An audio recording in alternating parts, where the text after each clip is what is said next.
What? So tell me about this Jeep ride. Well, it all started before we stopped working for the holidays. And my new PTA, physical therapy assistant coworker, Mm-hmm. was all like, "Hey, I actually got this job because I work with so and so's husband, or I went Jeep riding, and so and so's husband was in this group." Mm-hmm. And he told me I should apply because y'all were looking for a PTA. And Right. so she did. And her and I hit it off pretty well. And then I'm really good friends with the lady whose husband got her to put in for a job there. And I mean, I totally didn't invite myself. I totally believe that you didn't. Yeah, I totally didn't. And yeah, so anyways, I went with them today. And we got up, I think I got up at 5 a.m. and then we went to literally the Backroads Diner for breakfast before sunup. And I got Mickey Mouse pancakes. That's a great way to start a day. Oh, that Yes, was it was. that was one of my Christmas disappointments. I wanted to get a Millennium Falcon waffle maker. Didn't get it. Uh,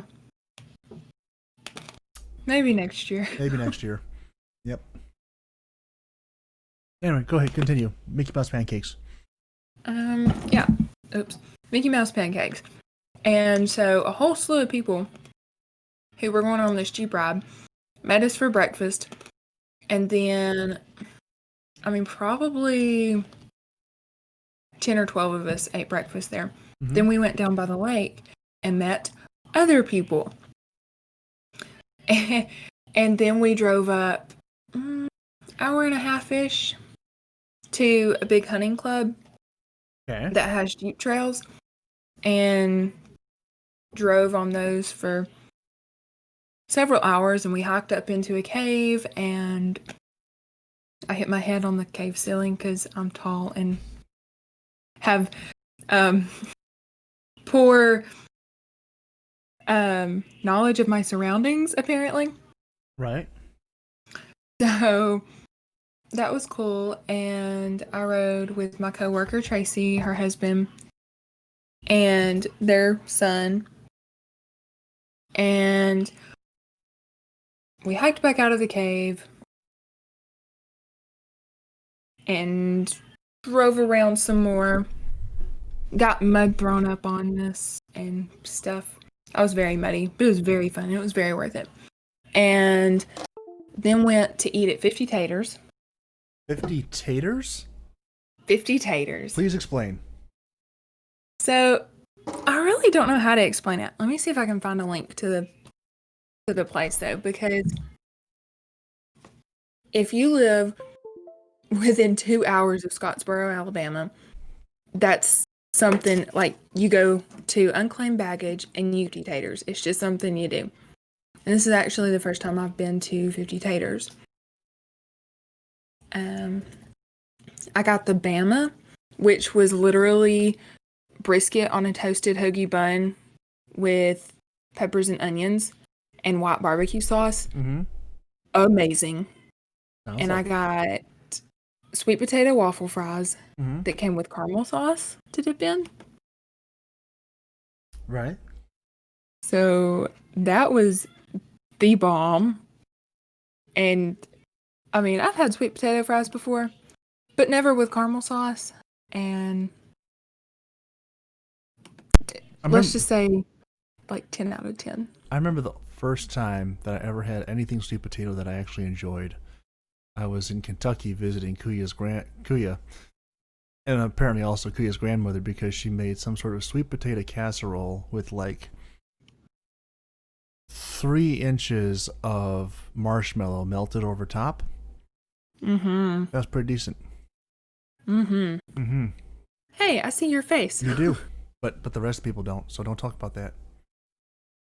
I don't. Well, actually, I see your mic and I see your Christmas cookies. Yay! That's what that was about. Mm-hmm. It's a candy cane. Mm-hmm. I was not expecting to see Gavi. Well, you asked what kind of cookies they were, so I was, figuring that was the best way to make that happen.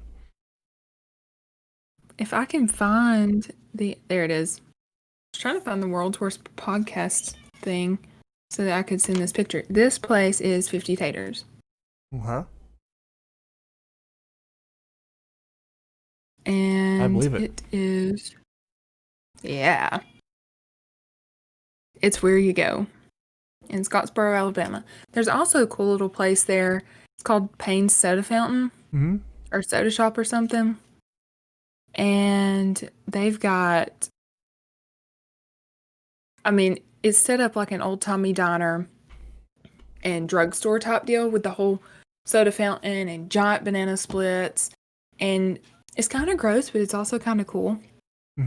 Because people will wet the end of a straw wrapper, and you know how you shoot it? The goal is to shoot it and get it to stick to the ceiling. Okay. And so you go in, and there's just all these straw wrappers that are stuck to the ceiling of this place in Scottsboro. It's pretty unique. So, anyways. This looks a lot like the place that me and my dad went to when we went to go buy his shotgun. I don't think I took a picture of it, actually. It's apparently like still in construction, or it's been there and then they moved like when pandemic hit or something. But let me see. Okay, it's November, October. Yeah, I didn't take a picture of it. I'll have to see if I can find it. But there's no way on earth I'm going to find this place. I'm just thinking about the process it's going to take for me to locate it. There's no way I'm going to find it. But we're driving up to, I forget where we drove up to. Wow. You don't even know. You just drove. Oh no, we searched it out ahead of time. Here we go. We drove up to Randy's because that's the place we went to. That's the only reason we went there. That's the only place to go there, really. Randy's Hunting Center in Bad Axe. There we go. I'm sorry, in what? Bad Axe, Michigan. And so we drive up there to Randy's and we get him a shotgun and get something nice for me too. And yep. And so then we start driving back south. And I think, well, south and west. I think we were coming just a little bit north of Imlay City, something like that. And we come on the way up there, we noticed this gigantic bull just there on the side of the road. Not like a live bull, but like a bull statue. And it caught your eye, caught my eye, like you might expect it to. And I was like, sorry, a statue of what? A gigantic bull. Bull. I heard bowl, and I was like the Iron Bowl? Bull. As B-U-L-L. As in the kind that you barbecue, which is exactly what the place was. Maybe it was in Romeo. It was somewhere along 53, I think. Anyway, so we get up there, and maybe we took Van Dyke. I forget how we got there. Anyway, we go past. Let me check my Google timeline. It probably might actually work. So we go up there and we're like, oh, that's kind of a cool place. We should think about stopping there on the way back. And that was a great idea, as it turned out. Is he actually going to show me where we stopped? The Country Smokehouse. There we go. Just the name sounds like a good thing. It was a great idea. So let's get out of my timeline here and go back here and the Country Smokehouse. Best barbecue I had all last year. Oh yeah. This is the place. Photos. I was trying to find a picture of online. Oh, that's what I had. Mm-hmm. There are some places that you encounter where it's just, and this is apparently an old photo because I think this is what it used to be. Oh wait, or is this? No, this is the new construction here going on. So, yeah, bam. We see that on the side of the road, and we're like, something just tells me that that's probably going to be the best barbecue we've had all year, and we were right. Oh yeah, it's yeah. Oh, it's. I mean, really, who in their right mind could turn down a face like this? Just really. Is the place called Deer Feed? No, that's what they sell. One of the things they sell. Okay. Yeah. So. So it's like a. I got you. So is that an electronic sign? No. No. Okay. No, it's not an electronic. I mean, it lights up, but that's about as far as I got for that. But if you look at the top of the sign, it has like the little trout or whatever. No, it's a trees or something. And open the original, and you can see it's Country Smokehouse on the top of the sign, and draped over the bowl. Yeah. So, Country Smokehouse, best barbecue I've had all year. And like the main building is closed right now. So that's so sad. I mean, well, it was closed when we were there too. But they have this little like food truck thing set up outside, which also really helped sell the idea that this is going to be a great place to stop at. Because I mean, this gigantic building, completely empty because it's under construction. Gigantic bowl, weird. Food truck outside set up with like 4 grills, all kinds of stuff, just smoke pouring out, and the parking lot is full of people on a Saturday, and not just a Saturday, on Halloween. Like, parking lot filled with people, and I'm like, something's going on here. And so definitely one of the places you stop. Oh yeah, great. And is that the thing from what's the name of it here? 50 Taters. 50 Taters. There we go. Yeah, it's called the Bama cheesesteak or something, and it's brisket with the white sauce, which I got sweet potato waffle fries, which, oh my Lanta. Oh, they were so good. And as you can see, if you go on up a little bit, those are the Jeeps from today. We had 21 Jeeps in our group, and then another group of 13 was not far behind us. And what did y'all do? What's it look like we did? We had fun. So imagine a hiking trail, except you drive on it. Okay. And which this was a beginner trail, so nothing super rock climby and sketchy, but there are some trails, I mean, you're more than likely going to flip your Jeep if you go on those trails. And you can see, let's see, the picture of all of them lined up at 50 Taters, you can see the ones that are jacked up and they've got the huge suspension rigs underneath, and they've got the winches and everything on the front so that they can pull people out. And then the big huge tires and everything, and it's all souped up to be able to go mudding and rock climbing. I have a friend who used to go mudding, and one time he took his truck to a place that he was not advised to take his truck to, and as he had his son with him, and his son after a while just like knocked off, fell asleep, like they do. They're kids, right? So he goes up this big hill and doing whatever he's doing, and he gets up to the top, he starts to go down and glances over at his son, and his son is totally asleep. His arms are dangling out in front of him like this.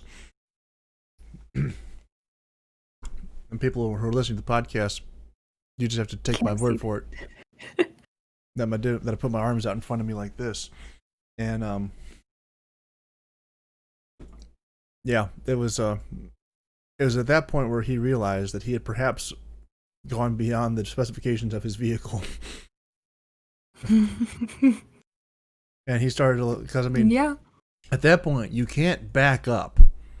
You can only go forward, and you just got to hope you go forward slowly enough that the back end doesn't reach the bottom before the front end. I mean, we got into some pretty thick mud, as you can tell in the pictures. But that trail, if it had not have rained yesterday, it would have been a super simple trail. Just a leisure off-road drive. But the mud is what made it fun. And the bumps and lumps. And I mean, too, I really enjoyed going up inside the cave. Right. It was probably... it probably took us about a quarter... It was about a quarter of a mile in and out. Okay. From where we walked, but there's apparently another way to go, and you can actually crawl through to the other side. Nice. So, I would like to go revisit that, and I've got to... Let me see if I've got... Let's say that's kind of like when I went to the Mystery Cave in Minnesota years ago. Ooh, that looks good. Mystery Cave, you go in and they have like their regular tour, then they have their flashlight tour, and then they have their adventure tour. And their regular tour, you can like go along all the lit areas. You go into a spot, and there's one spot where they turn the lights out, and then they turn them back on. You finish your tour. Flashlight tour, it's all lights out inside the cave, and you just have flashlights that you kind of make your way through. And then there's the adventure tour, where it's lights out, you have your flashlights, and then they take you places that the human body may or may not actually be designed to fit into. But you go there nonetheless, if you're just brave enough, stupid enough, something like that. And I wanted to do the adventure tour, but they said that at the time of year it wasn't available to I gotta go back to this place. Are you looking at the menu at that restaurant? I'm just looking at the pictures on the website or on Google Maps. Like, who would not want to have this bacon? I mean, just look at it. Ooh. I mean, bacon. And then it's like that bacon. And that looks just... That looks good. That makes me want to get some halloumi cheese, wrap it in the bacon, and fry it. That seems like it'd go really well for me. Not for my waistline, but good for me. Not for your waistline.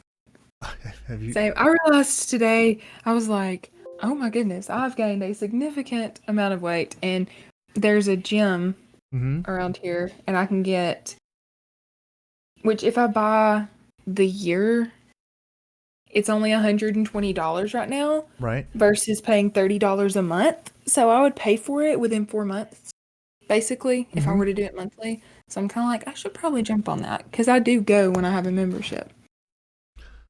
Okay. That I just sent. Yes. Is a crawdad. Yeah. That is in the cave, and that is like Blind. Albino. There's no need for it to have any pigmentation. I know, but it was the only one there, and it was really trippy. I mean, it was alive. It's not like it's an exoskeleton or something, because it was moving. Okay. But I definitely need to go here. I'm sorry, I got distracted. But, are you still looking at pictures of food? But look at them steaks. Look at them steaks. Like, look at them steaks. Oh my goodness. And they sell it too. I know. It's only an hour and a half away. You should go. The trick is I've already been once. And the other trick is that this is still under construction. So this is all pictures and stuff from before the construction. It's not open right now. Right now, the entire big building behind it is closed down, getting refurbished or something. Sadness. Complete and utter I'm sadness. stuffed, but like I'm so stuffed from dinner, but that looks amazing and it's making me hungry again. Mm-hmm. Just a raw slab of meat too, not even. Oh yeah, it's like that picture represents potential. Oh yeah, it does. Mm-hmm. Lots of potential here. I need to really get around here. The best steak I think I've ever had is my uncle's. Huh. I mean, he bastes it consistently while it's on the grill and marinates it, and it's just, oh my goodness, it's so just juicy, but Mm-hmm. it's not juicy because it's not cooked. It's juicy because he's just good at what he does, and the way he seasons it, it's just, oh my goodness, it's making my mouth water. Don't tell my mom he makes better steaks than her, but he does. I mean, I don't. Mothers making or not making a better steak than somebody else is not really a point of pride for them. I think. I mean, call me. Oh. I mean, I may have limited understanding or limited experience in that regard, but I do have a little bit of experience. And most mothers are like, I make this dish, or I make lasagna, or I do this, and this is my specialty. Not a lot of those for mother are on the grill. Okay, so let me redeem myself. Yes. And also my mom, because although my uncle's is the best steak I've ever had, yeah, my mom's is still like it's second. It's not necessarily a close second, but it's definitely above any other steak I've had. Okay. Because my mom, and I know people say this about their moms, but my mom is the best cook ever. And she honestly should be on a cooking show. That's my opinion. Because she can just look at certain things and throw something together. And she makes the best chili you've ever put in your mouth. And she'll make it vegan and you don't even know it. Because of how she seasons it. I'm not sure I'd want to be tricked like that. I'm very particular about my meat. Like, I want it there. Yeah. Yeah. Fair point. She can make tofu taste good. Was that tofu? What did I have? I had something in Shanghai that was really good. That kind of surprising. I think was it tofu or was it something else? Tofu was like the little white cube things, right? Mm-hmm. Yeah. Okay. So I did have some good tofu, but if ever there was going to be a place where I was going to have good tofu, I would almost expect that to be in Shanghai. So. So what can you compare it to, really? Yeah. I mean, and plus it's really the only time I've ever had tofu. Of course, that was also the place where I had fermented tofu, and that was not good. I still have nightmares about that.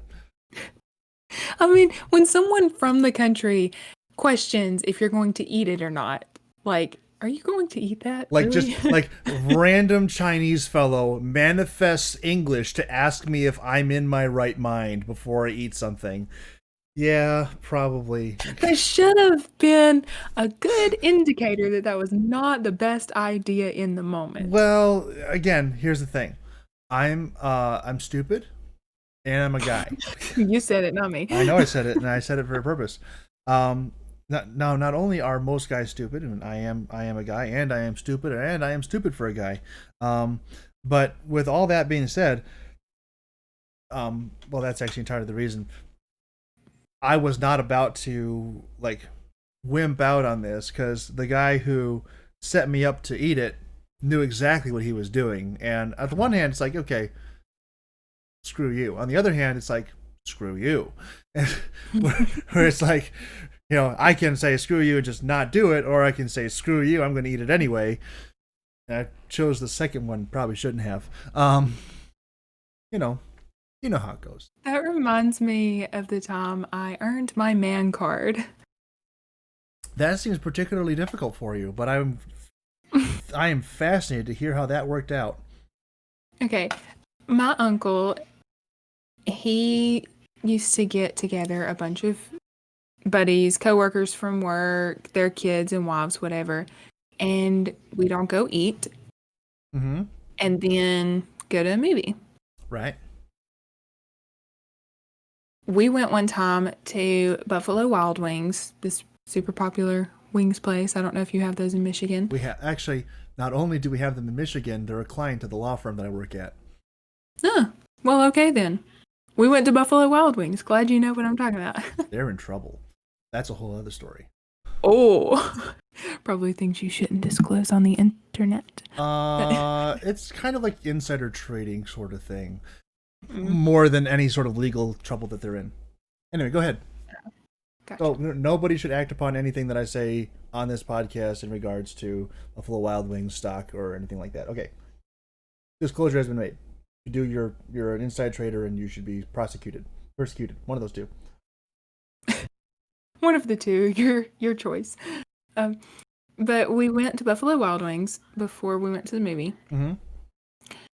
And this guy decided to order. This dad of the group decided to order some ghost pepper wings. Okay. And he started off by just ordering a few samples to go around the table, and he gave one, just a little bite of one of the boneless wings, just a small bite, to the guys, teenage guys sitting at the table. It took them legitimately 15 minutes of them touching it to their tongue and wincing and just like, oh, I can't do it, for them to muster up the courage to put it in their mouth. Yep. I'm sitting there, I'm just watching them, and I let it go on for about 10 or 15 minutes. And I said, just give me that. And I took it, and I just popped it in my mouth, and I ate it. And I was like, it's not that hot. And the dad who ordered them got super excited. Was like, you, right there, you just earned your man card. All of these guys are wimps. Legit. So. Yeah, like that is a man up moment where it's like, it's something that nobody really wants to do, but then you just like, screw it, and you take it and you just run for it. Oh, I mean, like, it was definitely hot. Mm-hmm. I didn't act like it was. I hid the fact and got a peppermint when I got in the car and washed it down. But I mean I say, if there was 10 minutes of people, like, you know, your words, sticking their tongue on it, probably most of the hot stuff was off at that point. Honestly, just put it in your mouth, you babies. Yeah, I'm assuming this was pre-COVID because, I mean, somebody would have fainted 3 tables over from you at that point. No, I didn't get the bite that they had. I got a different one. Oh, okay. That would have been gross. Yes. But it was, I mean, this was 4 years ago or more. I would have still laughed. That's so hard. Like, especially if it was in the days of COVID. Like, some people just like, they like get on like little toothpick or something, they bring it up to the mouth and like sticking their tongue out, and the person over and the person over the next table is like, oh, like this, and then like this goes on for some time, and then you're just like, they're like, ah, and the person next like, ah, they just fainted away, you know. I mean, yeah. I can just see the entire thing playing out. It's beautiful. It should be a sketch on Saturday Night Live or something. It should be. But they're not funny anymore, so. You should propose it and be like, hey, my stuff's better than yours, so do this instead. No, I mean, especially you're wearing the shirt. I am actually wearing this shirt. Oh my goodness. That is not public knowledge. Shush. Okay, no, not public knowledge. I mean, I don't care. I should. You should share it because I was thinking about it just out of spite. Yeah. So, for the uninitiated, I am a bit of a firearms enthusiast. Can't imagine anyone who's listening to this podcast is not at least some level aware of that fact. But in case you weren't, I am a firearms enthusiast. And in being a firearms enthusiast, I watch a unhealthy amount of gun-related content and media and things like that. And it just so happens that one of my favorite, well, not really my favorite, it's kind of like a love-hate relationship he says a bunch of stuff that I don't agree with, but he presents it in an entertaining enough manner. Not that I will be entertained, but he presents it Gotta throw that disclaimer out there. in a pleasing enough manner, and he does actually have some very legitimate takes on certain things, which I appreciate. And so I watch a YouTube channel called The Yankee Marshal, and he's not super big. He's actually pretty small compared to some gun channels. He's only got 343,000 subscribers. But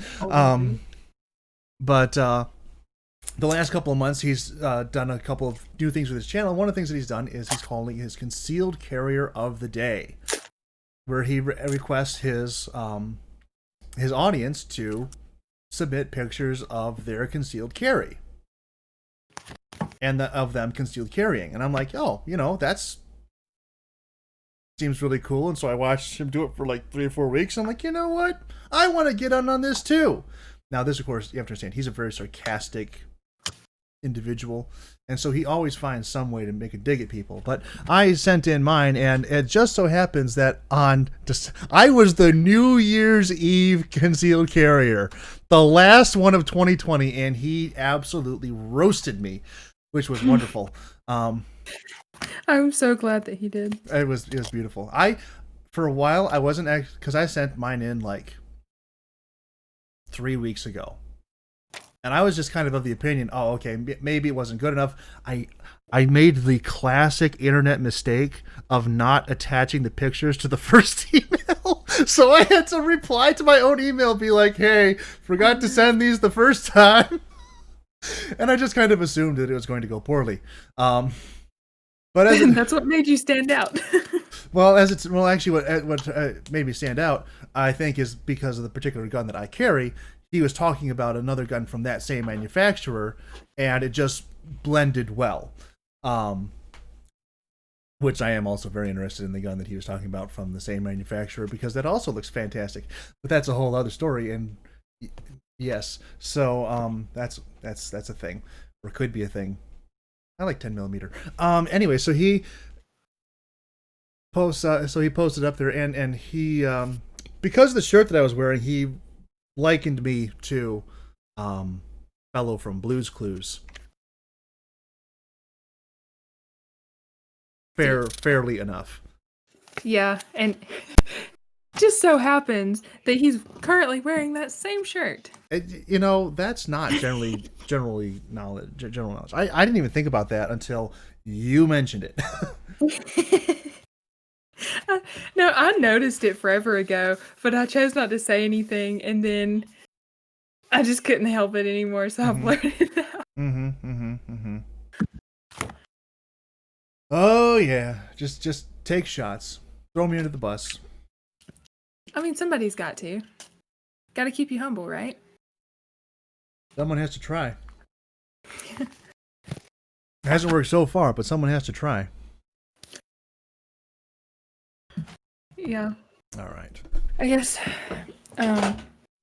my attempts, Okay. Yes. Oh, I forgot. I just got really excited for a second. Because I have these. It's literally a tablet. Mm-hmm. I thought it was just a piece of cardboard with like different variety of sticky notes on it. Right. And it's been in this pack for sitting on my desk for I don't know how long, several months. And I finally decided to take it out of the plastic sleeve, and turns out it's actually a book, so it has another piece of cardboard that folds over it to hold all of the little stickies in place. And it is, I mean, it really has made my wonderful day so much just awesomer. It just made you happy. It just so happy, and I'm gonna send a picture of it because alrighty. It makes me happy, and that's what I'm talking about, so I'm sharing it. All right. Sorry, world's worst podcast. I mean, we have no standards around here, so it's fine. I was about to say, I am broke, but hear me talk about stationery. This will not surprise Masters one bit. Oh, he's not going to watch. Oh. Okay. Oh, I also approve of this photo very much. I thought you might. Are those I left CCI mini mags? No. Oh, It's just long rifle. no, 22 long rifle. no. I was referring to the brand. Oh, yes, of course. I didn't actually hear what you said. I heard mini mags, and I was like, what? No. Because my brain... I know those aren't Winchester Magnum rounds. You can't sneak that past me. No. Yeah. I was very confused because I thought you meant 22 Magnum, and I was like, no. No. Although I do need to buy some. These are out of the North American Arms that I acquired. Do not need to shoot these in. Yes, don't shoot those in there. Please, we like your fingers should remain attached to the ends of your hands. Yes, please. I have a confession to make. I sent that I didn't send, but I showed that video of you firing off the 22 Magnum to some family members. Why? Because it's hilarious. That's why. Okay. Is that why you didn't respond? Because you hadn't shown other people yet? Because you never said anything about it. I mean, no, I said quite a bit about it. In fact, I joined the family gathering there and threw in a picture of Sasquatch. That's what happened there. Okay, for a little bit of background reference, I had family Christmas at my grandparents', and my papa, well, he said I could take it with me. So in other words, he gave it to me without giving it to me. His little North American Arms pistol, and he had 22 long rifle and 22 Magnum in there. For those of you who are not familiar with the two, which apparently he wasn't and she wasn't. I was not. I've never shot Magnum. Mm-hmm. They are very, like, Gabby, do you have a picture of comparison that we can send? Here's a picture of the pistol, although this one also has the other cylinder related to it. But I can also get some ammo comparisons as well. Okay. Yeah, that's super easy. Continue your story. Yeah.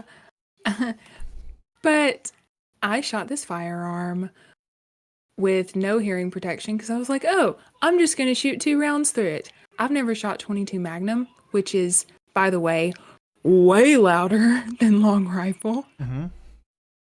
And I recorded myself doing so that I could share with friends and family. Who also then shared with friends and family. Which we're not supposed to. And then that was never communicated, and I have full deniability. I mean, yeah, you're right on that one. The 22 Magnum is the taller one on the right side, in case you're wondering. But I just took all of the pictures that we took that day, mm-hmm. along with the video of me shooting this, and put it in one Google shared album. And I was like, it'll be easier for me to just send this to Gavi instead of having to upload another one with just the video to show him, because I told him I would, because I opened my big fat mouth. So this is now a Glutton for Punishment 3.0 that she's at. So, and then he proceeds to show, you didn't even comment to me about it. You mentioned something about being in the family album, and then you posted Sasquatch in there, but you never said anything about the video. I didn't? Oh, I thought I thought I communicated my. I didn't communicate anything about that on Monday. When was it Monday? What day was that? I don't know what day it is anymore. I thought we discussed that a little on Monday. We did, but I didn't send you that until after that. Oh, okay, yeah. I guess I didn't respond to it. I think I thought I had got enough chuckles out of it at your expense directly the day before you sent it. When I was so you decided to get more out of my expense unknowingly. No, I wasn't getting them. I was sharing it with other people so that they could get chuckles. I'm a caring, compassionate human being. Subjectively. Okay, so please elaborate on who all and what all was said when you showed people this. So I showed it to my boss because she's a gun enthusiast, and she thought that was funny. And then You showed another female. That's even worse. In fact, I think I've only shown other females. Okay, well, I didn't show my dad because I'm waiting for him to shoot his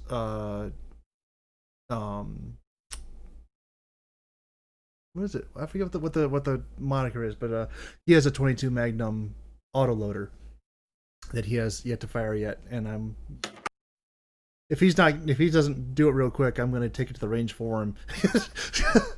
I would too. Because I was back at the old family house, homestead yesterday, and yeah, it's really nice. I want one. There's a lot of stuff that I want, which is a real problem. I keep coming up with more things that I want, not enough money to buy it with. Well, at least the things you want are significantly cheaper than the things I want, because aside from a Sig Sauer P365, I also want a Jeep Wrangler and a Gladiator. But Gladiators are $60,000. I was just having a conversation with Sir Oswin earlier. I don't know if you know him or not, but we were talking about midlife crises and how guys tend to have some sort of weird midlife crisis where they make some incredibly ill-advised purchase.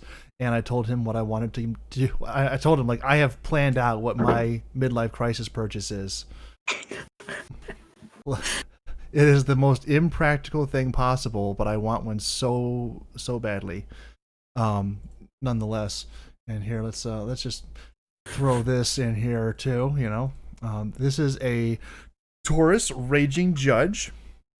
Oh yeah. It is a cross-loading 45 long Colt 410 shotgun revolver, and it's one of those guns where it's like there is zero practical purpose for this firearm. Zero.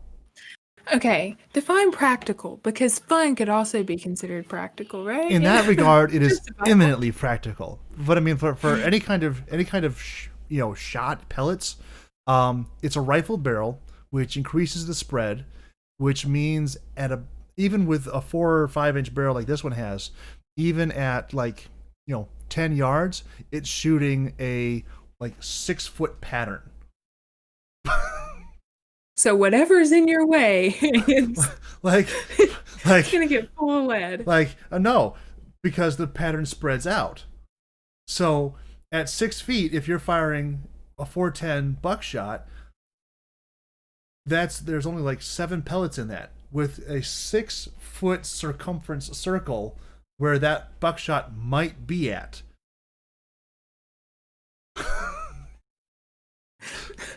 So basically, you get this so that you can pull the trigger and say that you pulled the trigger. You don't have to actually hit something because you may not. I mean, so it's not what you're aiming there at. are other applications. So this does also load 45 long Colt, which is a very capable round. There are a lot of other firearms that chamber that and fire it much more accurately and effectively than this gun does. You can put 410 slugs in there, and those will operate a lot like a 45 long Colt, but perhaps with a little bit, depending on how it goes, it could have better or worse ballistics, depending on how it plays out. It is a totally impractical firearm, but it's still really cool. And then they made it even worse. I'm gonna be honest, I almost want this more than I want the other one, because it takes the whole impracticality version and even it takes the impracticality to another level, and it also this is a novelty, right? You can fire crossload 410 or 45 long Colt, whatever, right? As opposed to this monstrosity, and it's a pistol, so it's kind of a novelty. You're not supposed to really be able to do that with 410 shotgun slugs or shells or whatever, and then they put a stock and a long barrel on it. So it's not smaller, it's not more compact, It's just this gigantic monstrosity. And I'm gonna be honest, I really like this too. Like this to me, this is the ideal like squirrel gun. 410, put some 410 birdshot in there. Just go out for the day. It's fairly light. It's very small. It's not terribly. So actually, this is more practical than the other one because you actually have like an 18-inch barrel on there that will compress the shot and keep it more in proper alignment, as opposed to the other one there. Okay, this one uses also shotgun shells too, so it's going to have more than one pellet. So if you look at the two guns, the top one, the bottom one, it's the exact same gun. It's just that one of them has a longer barrel and a stock, and the other one is just shorter. The proper handgun. Now, I do have to agree that the shotgun, whatever you want to call it, of the rifle, yes, it is somewhat more practical because, like you said, you could go squirrel hunting with it. Yeah. But for cool factor, the pistol really does kind of still have it. Yeah. It's the kind of thing where you're just like, you just have it.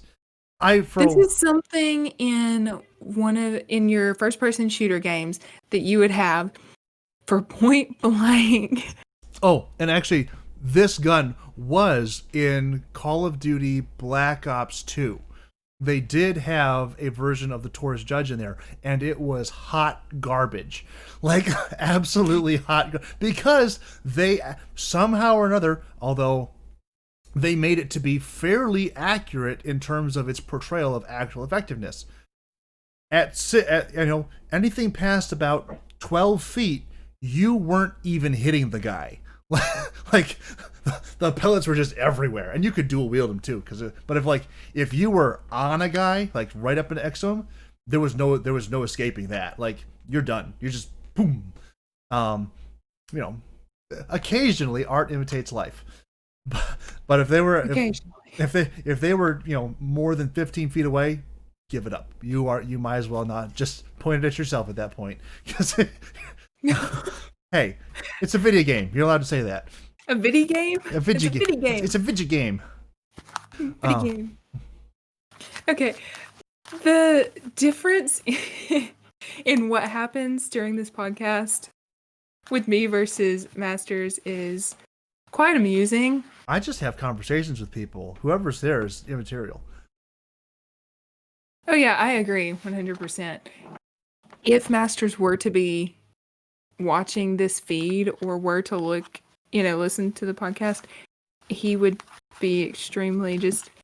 I could see him just shaking his head because 1, stationary, and 2, guns. Yes.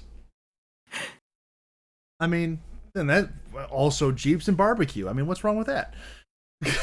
Yeah. I want a Jeep so bad. And I wanted one before I went today. And now I'm like, I really want one. But I really need to pay off student debt. Because, technicalities and priorities, right? I almost bought a Jeep when I got my last car. I considered it, or considered at least looking for one. But the deal that I got on what I have instead was just too good to pass up. That's my thing. My car, I am blessed with a very nice SUV. No, you are blessed with a small armored personnel carrier. Dad won't let me drive anything but a tank. It's he's like, you will get crushed and die, and it will be my fault because I bought you a crushable tin can car, so I'm going to put you in a tank. You need to, if you want to combat that specifically for Jeeps, you should communicate to him the idea of the roll bar. His biggest thing is the frame that's under the car. Gotcha. Because a lot of the bigger cars, like the SUVs, and I think Jeeps too, they have a steel-bodied frame, whereas smaller cars do not, because they're meant to be lightweight to increase gas mileage and et cetera, et cetera. Jeeps are designed as an off-road vehicle, which means they are designed... to a certain extent, they are designed to take a lot more physical abuse, as in rolling down a hill. That's why they have a roll bar. And that same rolled steel bar that goes over the top, I believe, also goes around the exterior of the frame, or at least it used to. I don't know if it still does or not. Cars aren't really my area of expertise. I'd have to get my friend Malachi in here to understand if it still is or still is not a thing where they have separate roll bars around the out, or not bars, but like rolled steel frame supports around the outside. But they used to. That was one of the things that made them so effective as a combat vehicle in World War II, is because there wasn't really any place you could not take them. Bash through a wall if you wanted to a certain extent. It wasn't going to do any good for the headlights, but I mean, if you really needed to get out of a place. Well, now they have special bumpers that you can have put on them, so you can, pull somebody out of the mud or ram through a brick wall if you want to. Here in Michigan, we have we have some fun terminology for those kind of things. I don't know if they use the same terminology elsewhere, but for some of those nice big graded peripherals you put on the front of your car, we call those deer catchers.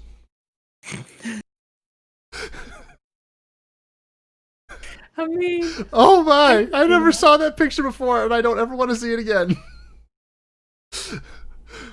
I assume it's not the one that you sent. Nope.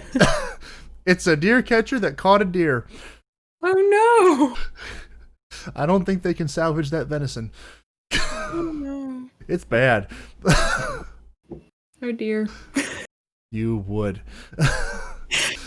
I did. Do you feel better about yourself? Yes, I do. I feel yes, I do, for degrading wildlife. I'm not going to pose this in the. But do you want? I'm not going to pose this in this chat. But do you want to see this? Probably. Yeah, not. you can send. No, don't send it. Okay. No. Don't send it. I'll keep it open in a different tab in case you change your mind. We'll see, because sometimes stuff like that doesn't bother me, and other times I'm like, the poor deer. My question is always, can it still be eaten?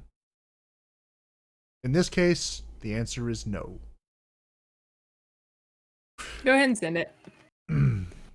Send it to me. All right, probably going to regret this. Everyone, now would be a great time for everyone who we're using headphones to take them out, because she's going to receive this in about 3, 2, 1. Oh my! No! Oh, that's so much worse than I thought it would be. It's a semi. It's not a. You didn't tell me that. Oh my goodness. Yeah, you can't salvage that. There's no salvaging that poor. Nope. Oh my goodness. Nope. There is no deer. There's just legs. Like it's caught in the deer catcher. Like, yeah. Oh, yeah. I'm gonna vomit. Here we go. I'll get rid of that for you. Oh, I can't. I'm trying to click away. Oh. Here we go. Oh no. It's gone. It's gone. I regret everything. This is twice this week where you've been like, here, yeah, just send it to me. Okay. What was the other thing? The gun range meme.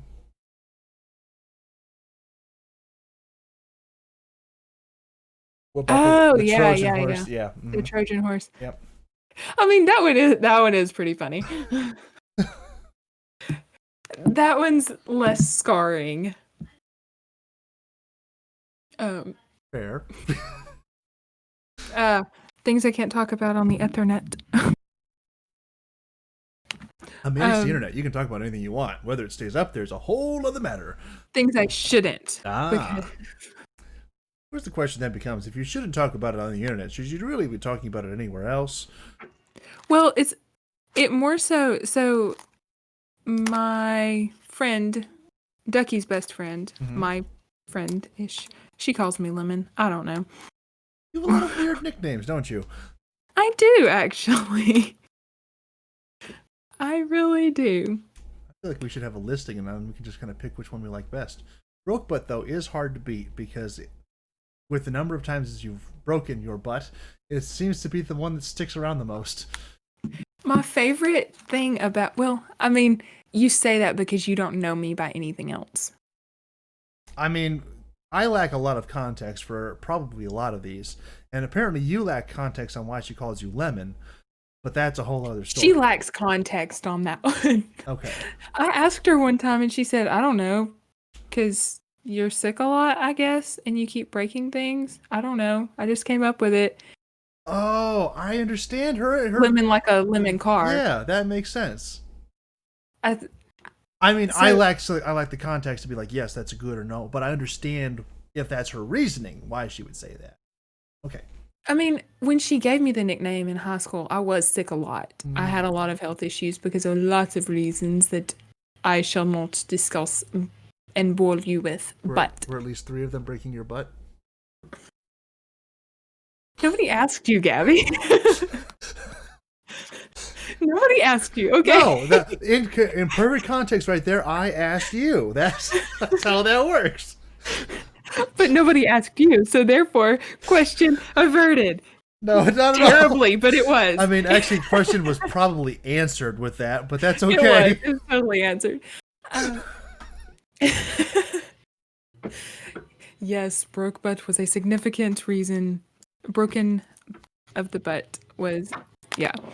I was also for a while called Lambert because Miranda and people at work called me Lambert. Gotcha. And I've also had Sharon, Margarita. Margarita is just because the guy simply could not, at dance class, could not remember my name. Okay. And so he called me Margarita. I suppose that. And it stuck. I suppose at dance class that's better than Macarena. Yeah. Yeah. He called Hannah Daryl Hannah, like the famous person, yeah. Daryl Hannah. Mm-hmm. Which makes sense because her name's Hannah. Mm-hmm. And so I was Margarita. And that's kind of traveled to the local theater because I know people from dance class who also do things at the local theater, and it's kind of transferred. So I have Margarita, Lambert, Lemon, Myrrh at church because kids are too lazy to pronounce Miranda, and Sharon because people can't remember my other name. Right. Broke butt, obviously, and I feel like I have 1 or 2 more. So yeah, I do have a significant amount of nicknames. Mm-hmm. And I was gonna send. I was gonna bring up the whole. My favorite thing from my painting that I did is definitely the tree and the branch that I plummeted from. Mm-hmm. Therefore, ensuing the name Broke Butt. Like the tree branch, I think it would also almost been better if you'd have like painted it in such a way that it was like broken and hanging off, just to really drive that point home. Yeah, but see, then it wouldn't be my tree. Gotcha. Okay.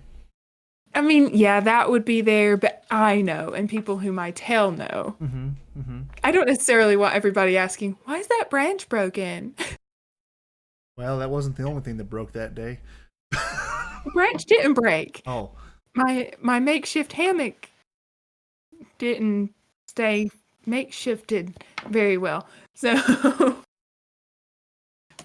I feel like I should share the picture of my painting just so that people are like, oh, that's what that means. Mm-hmm.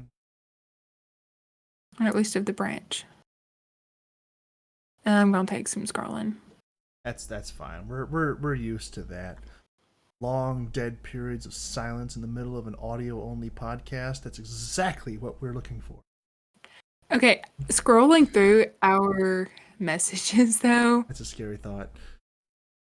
Well, I was just looking at like your pictures of your hot cocoa and stuff. No, you started that. You know why I started it, don't you? Because I sent you cherry coffee. That's why. Yes, and I send you a picture every time I'm drinking it.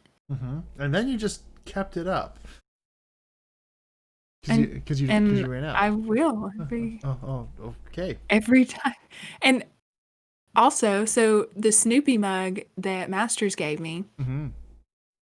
I send him a picture every time I use it. Right. That's how that got started. I don't know. Oh, I'm just gonna throw this in here just because I'm gonna send over the video I sent to you earlier today before the one where I got roasted. Oh, the Disney one? Do you want to build a snowman? That's terrible. Yep. Absolutely.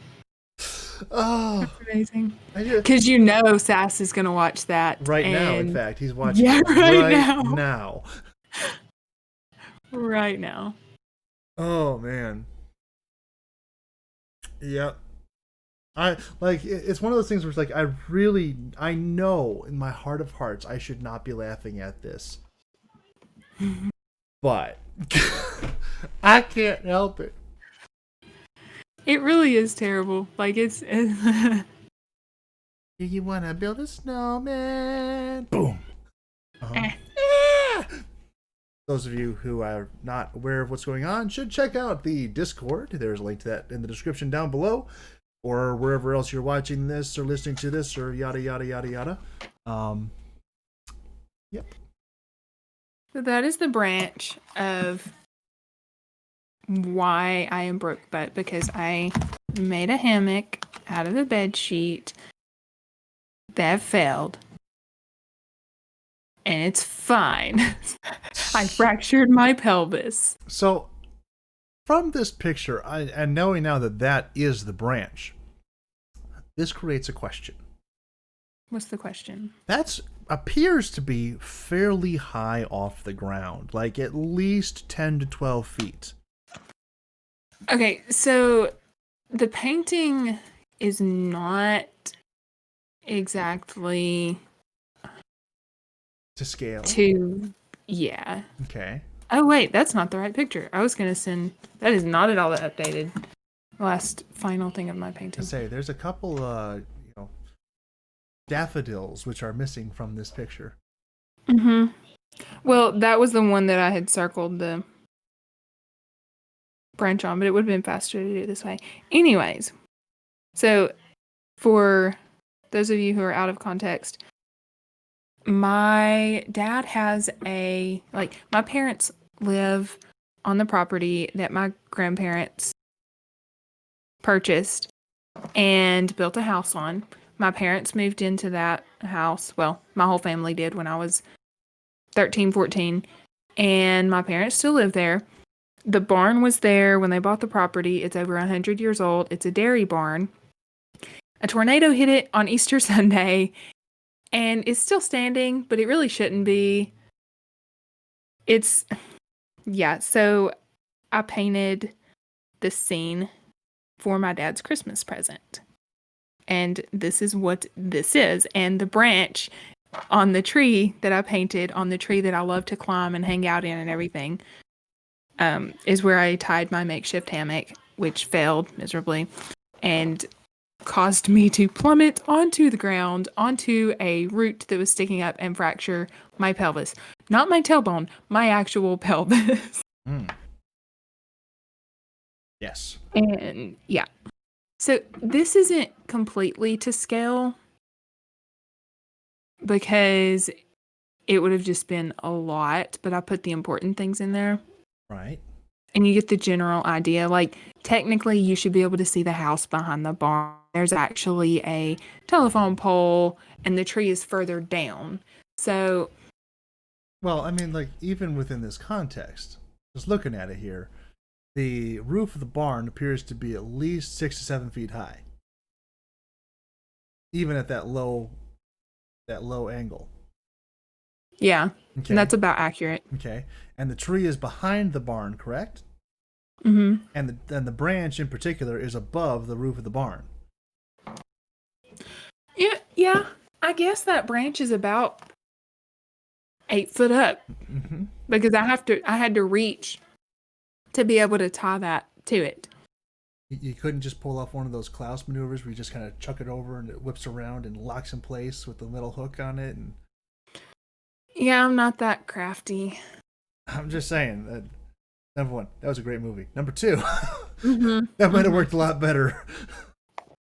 Just a little bit. Mm-hmm, mm-hmm. I mean, because I'm almost. It might not be quite 8 foot, but it's definitely more than 6.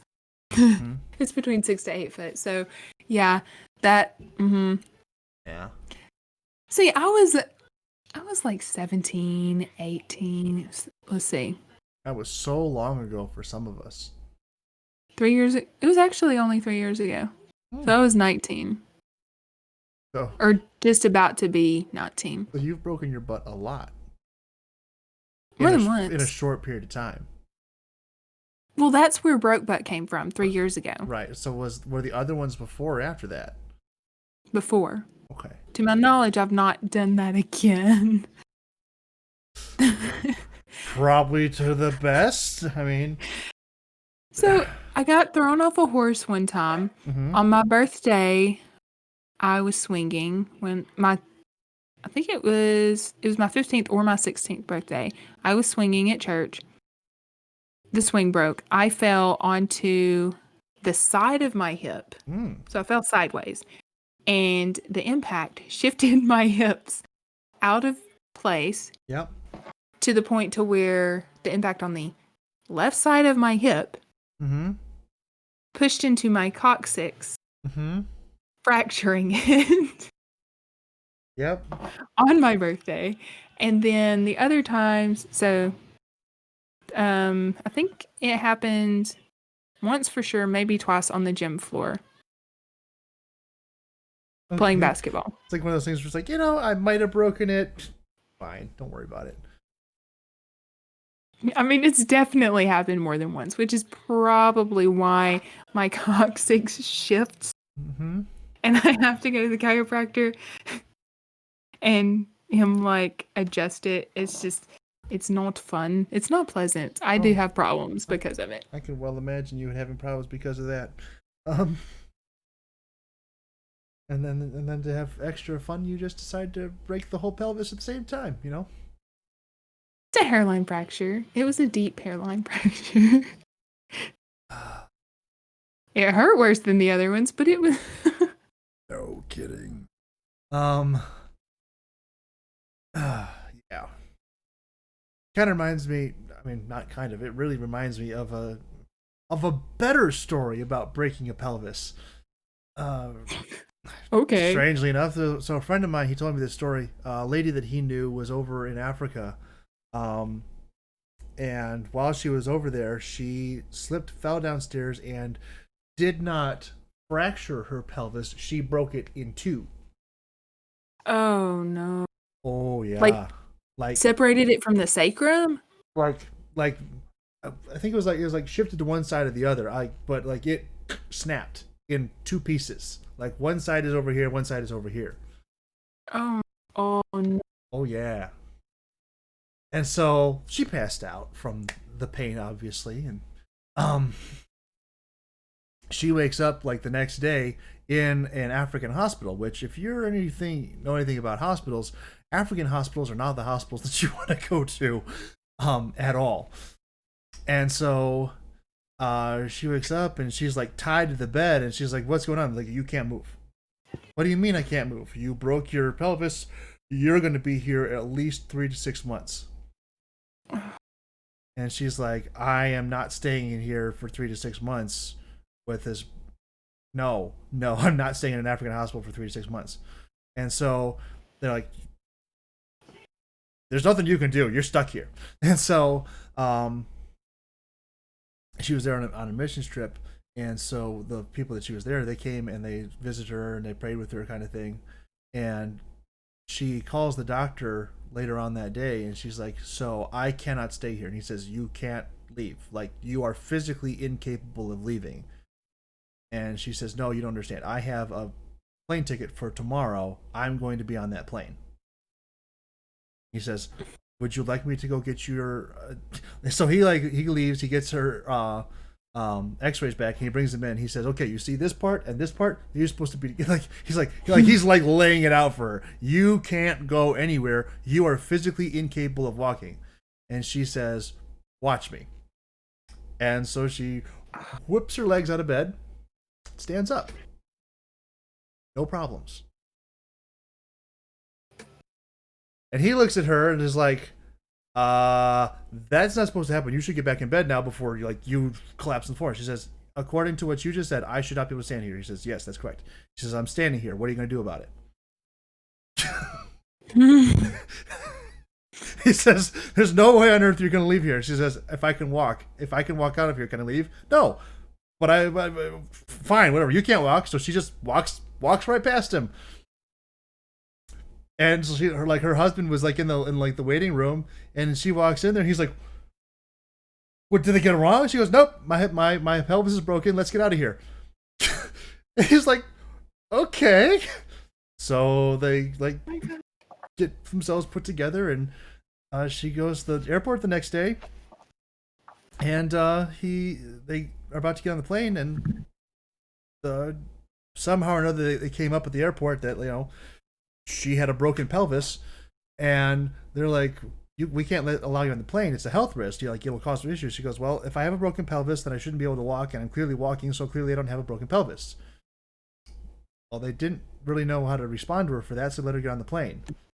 So she gets on the plane, she flies back to the United States, and the next day she intelligently goes to her doctor, and the doctor says, so it takes in his own x-ray, and he walks in, and he's like, how did you walk in here? Her pelvis is still broken in two pieces. And she's like, I just did. What's your problem? She wasn't experiencing any pain. She wasn't having any problems. She could walk the whole 9 yards. And he's like, I don't understand how this works. She goes, I don't have to understand how it works. It just works. And she left. As far as I understand, she did eventually get her, it did all grow back together perfectly. She had no further issues or anything like Jesus, that. that's how. Exactly. But it's sometimes you just break stuff and it doesn't matter how it goes back together. It just happens. That every medical knowledge fiber in my being is like, you're making me nauseous. Please stop talking. Yeah, let's go up to 30,000 feet in an airplane. That's not going to hurt anything at all, I'm sure. Yeah, that's what I was thinking. I was like, she would. I mean, I understand because I wouldn't want to be in Africa either. But that being said, ow. Just a hairline fracture was like. I mean, okay. So I was chilling in this hammock, and I was like, okay, you know what? I think this is actually going to work because I tested it out. I pushed on it, everything. And I was like, all right, I think I can do this. I think it's all right. And I sit in it, get my feet adjusted. I was not sitting there 15 seconds. I plummet to the ground, land on a root. I roll over. I'm like, okay, I'm fine. Just laid there for a second, stood up, and I was like, I'm fine. I'm going to walk back to the house, which is about 30 foot from the tree. And if you're looking at this barn, the tree and then the house is on the other side. So the right side of the barn behind that. So I decided I'm just going to walk back to the house. I got about halfway there and completely collapsed. And I was like, I can make it. I've got to get inside because Michaela will give me a hard time about this. And my mom, I don't want her to freak out and come running outside when I'm fine. I just did something stupid. So yeah, it was not pleasant. I was like, I'm going to die out here because I fell on a root. It's fine. Yeah. How did you... Did they drag you, or no? That would be worse, wouldn't it? I got up and I managed to get back in the house, and I sat down and I was like, Mama, I've really hurt myself. I don't know what I did. I mean, I know what I did, and I don't know how bad it is, but I've really hurt myself. Was it that calm, or was it a little bit more animated? Because you seem like a more animated person. No, see, it depends on if it's with my mom or not. Oh. And honestly, when it comes to personal injury, Mm-hmm. I'm super chill. Mm-hmm. Because an example of this, we were playing tag. I was 17. We were playing tag outside at night on a broken up parking lot at the library with all of my venture crew buddies, which is like co-ed Boy Scouts. And the parking lot was not in the greatest condition, so it was more like gravel with a little bit of hard surface. Mm-hmm. And I was in cowboy boots. I slid trying to tag this guy, scraped my knee on the ground pretty bad, and I got up, kept running, tagged the guy, and I was like, "Oh, I got you."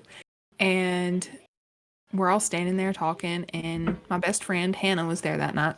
She looked at my leg and she was like, "Are you okay? You're bleeding and your jeans are ripped." And I was like, "Oh yeah, I'm good. It's not that bad." And she looks at me and she's like, "No, it is that bad. I'm taking you to a light so you can see how bad it is." And I walk over to the light and I'm like, "It's really not that bad." And then I drive home, which was a 30-minute drive. And I'm driving and I was like, my knee kind of hurts. And she was like, "I told you." And I get home and the whole way she's like, "You're probably going to have stitches if we have to go to the hospital. Like, I'm just going to go with you. It's fine." And I'm like, "I'm not going to need stitches. It's not that bad." So I get home. My parents are sitting on the couch. I get them to pause the TV and I just put my foot up on the ottoman with my knee right in their face. Uh-huh. And I'm like, "Hannah says I need stitches. I don't think I do." My mom was like, "Yeah, you should go to the hospital." My dad, his response was, "Oh," and walks away. So I got stitches. Mm-hmm. I still have a pretty decent scar from it. Yeah. But I did tag the guy, so, That's the most important thing. Definitely. Yeah, the only time I've ever gotten any stitches was, 2 times. Number one, when I got my wisdom teeth out. There were stitches back there, I'm told. That doesn't count. And the other time was when I stabbed myself in the hand. Yeah, I have another scar from stitches when I had a bicycle wreck. The chain guard had broken off, and so the bike fell and skidded around my leg and cut like a quarter-sized hole in my leg. Ooh. 9 stitches. And I had 5 stitches for my knee from playing tag. Uh-huh. And, gallbladder removal. I had 2 stitches, and then wisdom teeth. You had your gallbladder removed? When did that happen? Yep. When I was about 16. The whole lemon thing, that's where that comes in. Okay, now it's making more sense. Yeah. Yeah. I'm telling you, I had some issues, Just a couple, apparently. It helped me lose a lot of weight, though. No, I was 18. I started having problems at 16, but either way. What, the gallbladder thing let you lose weight? I couldn't eat anything. It was I lived off of mashed potatoes and grilled chicken. Anything else would cause extreme dull pain in my lower right abdomen. And I thankfully never threw up or anything, but I definitely felt like it.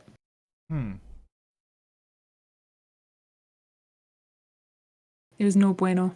Yeah, it doesn't sound very good. Nope, doesn't sound very good at all. I'm glad, the only health issues I've ever had were, number one, self-inflicted, and gout. When you stabbed your hand? When I stabbed my hand, yes. And on accident, for the viewers. Yes, I was. Although the people at the emergency room did ask a lot of questions about, suicide and things like that, and I just told them, no, I'm an idiot, and they're like, oh, okay, that makes sense. Apparently, they needed no further evidence in that regard. They're like, yeah, he seems like an idiot. That's totally legit. Checks out. Yep. Oh, and well, okay, so I had stabbed myself in the hand. I have gout. And I did have, what's the proper terminology for this? Idiopathic hypersomnia, which idiopathic basically means they didn't quite know what caused it, but I was definitely sleeping a lot more than I should have. I don't have that anymore. This is great.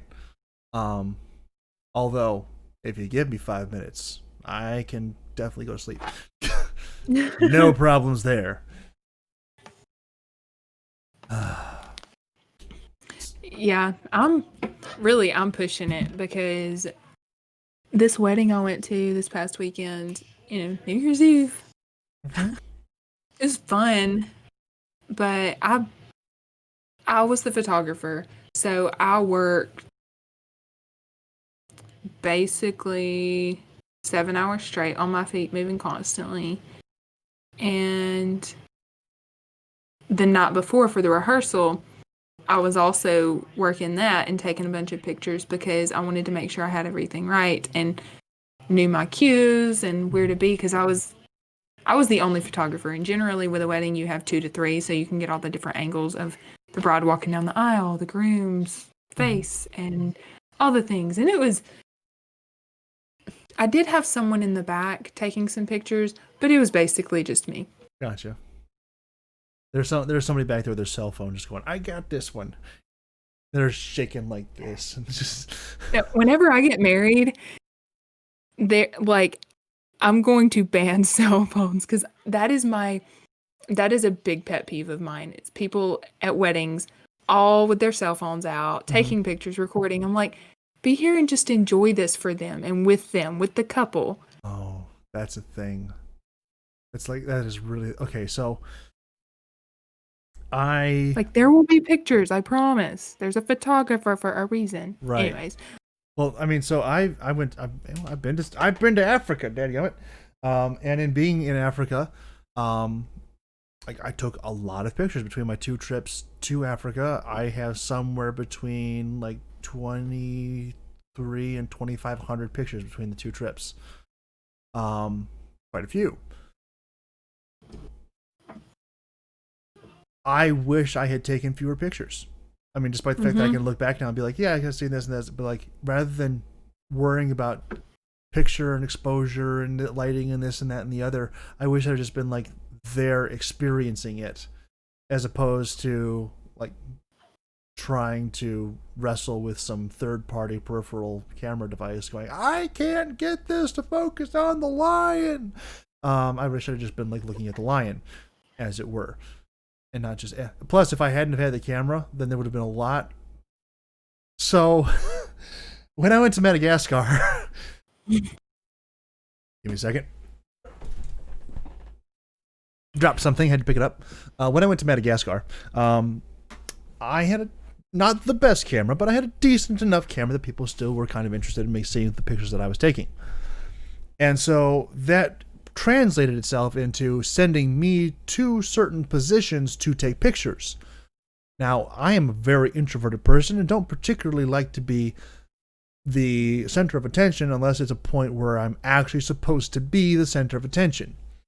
However, when you have a gigantic 12-foot tall platform, so the people who are 200 rows back can see you, and they're a big auditorium kind of thing set up there, outdoor auditorium. So it's big, and there's a legitimate reason for the platform to be that high, so that people who are actually in the back can actually see it. But they're like, hey, can you go down into the go down off the platform and stand between all the people back there and the people up here and take pictures? And I'm like, no, I really don't want to do that. And you probably don't want me to do that either, because then then there's going to be a random... Okay, it's one of my favorite jokes. For about a week and a half, I was the 3rd tallest freestanding structure in the country of Madagascar. And based on the rest of the population, I was neon white. I mean, wow. Yeah, I kind of stuck out in the crowd, particularly when everyone else was just barely above waist height kind of thing. And so I'm walking, they're like, no, you have to do it. I'm like, fine, okay, I'll do it. And so I go down there and I'm taking pictures. I'm like, I I don't want to be here. I don't want to do this. This is not fun. This is not why I'm here. I don't want to do this. Yeah, those were not good pictures. It's kind of like so I have this thing with cooking. Transitioning, not really. This does relate to my picture taking. If I want to eat something, if I want to eat the thing that I'm cooking, I can usually make it turn out pretty well. If I don't have any interest in the thing that I'm cooking in terms of eating it, I'm probably not going to produce a very enjoyable dish. It's just not how things work for me. My mental focus. Why would you cook it? Huh? And why would you cook it? Because other people want me to. So, like the classic examples, like, I'm on the grill, I'm cooking meat, I'm doing this, I'm just making my life. And my sister comes toddling out of the house with this bowl full of sliced zucchini, and she's like, "Can you throw this on the grill?" And I'm like, "No, why would I do that? I have meat on the grill. The meat is more important than your zucchini." No, just put it over here on the side. Okay. Do whatever you feel necessary. About half of it got sacrificed to the fire gods, mostly unintentionally. I mean, that was her fault with trusting you with something as delicate as grilled zucchini. And I'm like, it's mostly unintentional, but at a certain point, I'm just like, I am not caring enough about this to want to put forth any effort into it. So, do it. Like, you want me to cook? I can do any kind of meat on the grill. Any kind of meat, no problems. You throw something like that at me, I don't care. And I don't want to care. And screw you for making me try. Or trying to make me. One of those two. So, yeah. And the same thing applies to photography. If I want to take a picture, I will do my best to make it a good picture. If I don't really care about the picture, it's not going to be that great of a picture. And that was the case. It wasn't that great of a picture. It was not worth me going down off the platform to make a public spectacle of myself to take a picture of what was going on the platform. When I was on the platform already, I just take a picture. So with me, I mean, I was trying to be not the center of attention, but with needing to go back and forth and get all the different angles and everything, the ceremony was probably not even 10 minutes long. Super short, straight to the point, cute, but kind of like that ceremony in Spaceballs. All right, the short version. Remember you. Here's you. All right, you're married. Kiss her. Pretty much. I mean, it was super short, and I mean, like I said, it was sweet, cute. The bride had written a song when they started dating, and she sang it, recorded it, and it played as she walked down the aisle. Super sweet. Beautiful song, by the way. But me as a photographer, like I said, only being me and trying to get all the angles, get the kiss, get him getting the ring and putting on her hand, and her getting the ring and putting on his hand, and then trying to recreate photos from her parents' wedding, which is what she literally said, "I want you to recreate these photos and then do whatever else. I don't care." And I was like, you don't understand what you just did to me, because there's all these things that are kind of pre-required of wedding photos, like the kiss and the rings, that you're not taking into consideration. But sure, I can do this. Fine. No problem. And so I'm basically just running back and forth in front of the stage through the whole ceremony, like crouched down, trying to not get in people's way. And at one point, now the third pew was empty. Right. Third pew from the front. And so I kind of used that to transition back and forth a little bit more discreet, and sat there, and there was an opening right at the middle, so I was able to zoom in and get some good shots there. Oh, I think you missed an opportunity to just walk across the top of the pew. Oh, I should. It's like, hey, you asked me to do this, yep. So the joke's on, it's your fault. And I volunteered to do it for free. You're the one who paid me, so you can't judge. But at one point, I was at the middle, so 3 aisles, like 3 sets of pews, and I was in the middle row, took some pictures, and then I went to go to the left side of the stage, Mm-hmm. and I'm crouched down trying to walk, and I put my foot, like I didn't pick my foot up enough, and I like skid and almost trip, and then I hear people giggling, and I'm like, shh, I'm not actually here. Don't look at me. I don't care if I almost face plant. It's fine. That is the moment I did not want to be the center of attention at all. Mm-hmm. Yeah. I mean, but that's the best time for everyone else to have you be the center of attention, because then it's funny for them. I did get some pretty good pictures though, and I'm gonna share one with you. It's got faces in it, but I will describe it to all the other people's. Mm-hmm, mm-hmm. So the groom's mom passed away.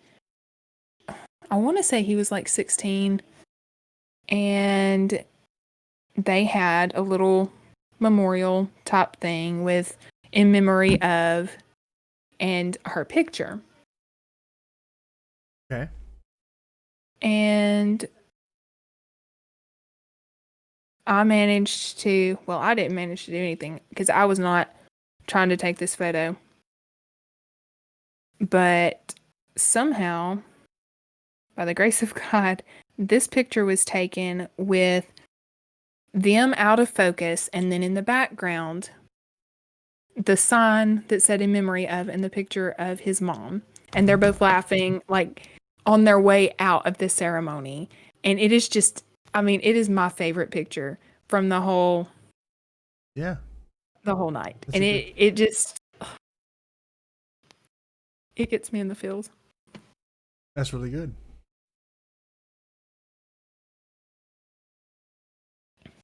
And there are a lot of other ones too, of course, of her dress, and I set the rings up with a bouquet and all the fun things, but that picture is just super special. Yeah, that's a unique one. Well, it's unfortunate that happened, but it's, if there's a way to incorporate her, that's probably the best that could be asked for. Mm-hmm. I told the bride, I was like, God made the camera focus on this just for you. Because it was not me. Like, I'm trying to get you too. Yeah, it worked out really well in that regard. Yeah. I think my whole point in saying all of that was, yeah, I'm pretty tired too, because I'm still not recovered from that. From the wedding festivities. Make it sound like you're hungover. Well, we did have a lot of cheesecake. That's what they wanted as wedding cake, and I think that was the best decision that they could have made. Really? Mm-hmm. And your answer. It was amazing cheesecake, and it was kind of frozen, which made it even better. Okay. You're winning me over a little bit here, but what about the... So I'm very much into the pomp and circumstance and the tradition of things, and I'm gonna be honest. I've been to a couple weddings where they've written their own vows, and about 3 seconds into either one or both of them, I've wanted to just start trying to find a way to end the suffering for myself and everyone else in the room, because most people, like, I don't know where that idea came from. But my word, do most people just have like the worst possible idea of what constitutes a proper vow? All either need to get a lot more serious about this or just quit and try. Like if this is what you guys are designing your marriage to look like, you should just stop now. Don't finish saying it. Just, we tried. And I may have some bias on this, and I may have some limited experience with this. But some people need to really reevaluate their priorities. See, with Hannah, when she got married, they did their vows. And They were really good, but I also kind of like I loved that moment, but I'm also her best friend and I know the story. Mm-hmm. I know a lot more than a lot of people would. And I mean, honestly, if I were not to have that viewpoint, Uh-huh. I could see how just, standard vows, Yeah. I mean, But I was going to say the winter, the bride from this weekend, they did their vows before the wedding. They did the whole, we're going to stand behind this corner and hold hands and pray together thing. But then they also gave one another their written vows. mm-hmm. And they stood there and read them.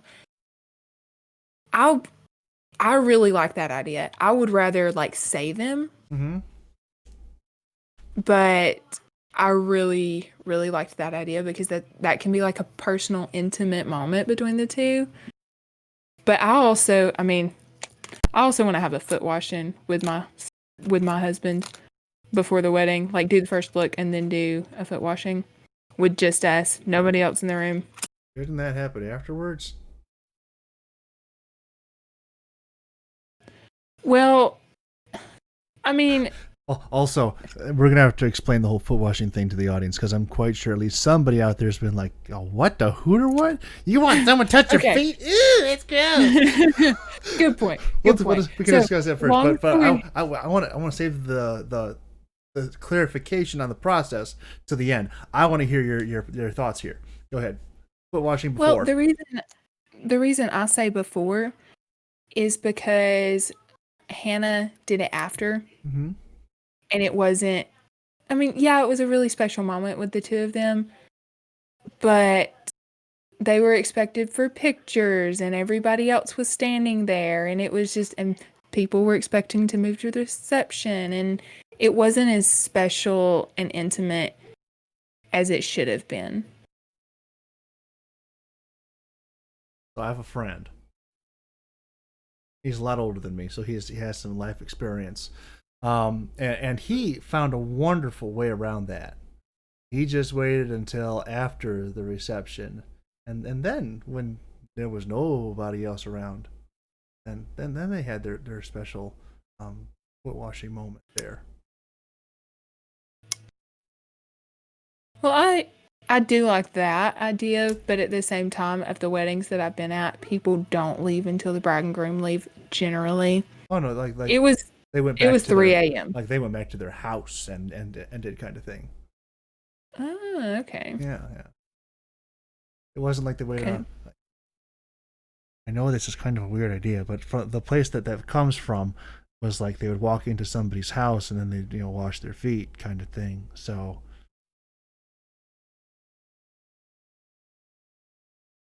That makes sense. I like that. Uh-huh. So, for those of you who don't understand what foot washing is in the good old Pentecostal church, it's a active service. Jesus washed the disciples' feet as an act of servitude and humility. And not where the story ends.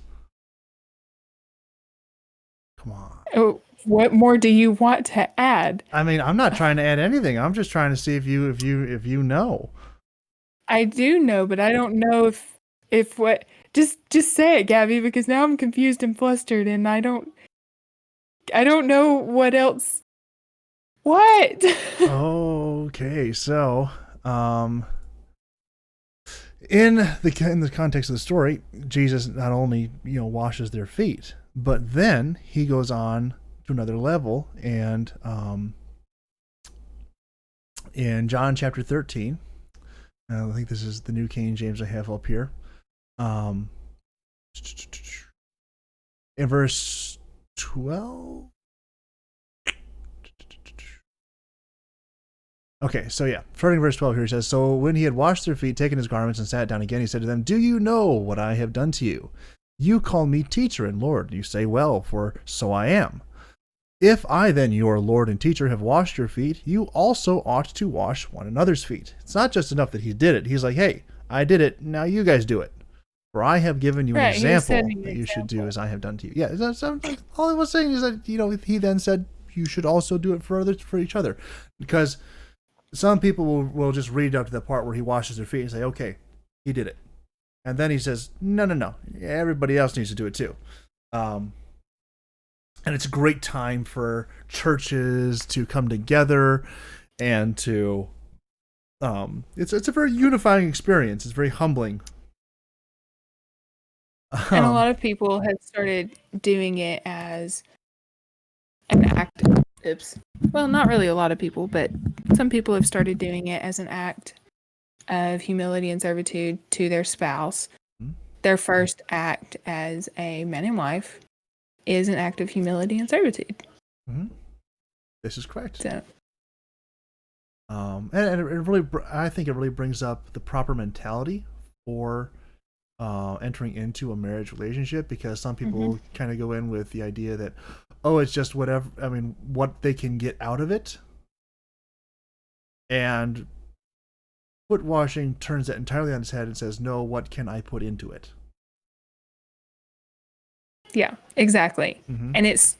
And if you start something with the right mindset and start something with the right attitude, you're more likely to follow through with that later on, instead of just saying, oh, well, I'll just do that later. Mm-hmm. Yeah, it helps put things in perspective, I think. Yes. Now we're turning into a Pentecostal marriage counseling podcast, apparently. Well, I have a great way for us to get onto a more pertinent topic for the moment. Posting a picture in the chat. What's your number?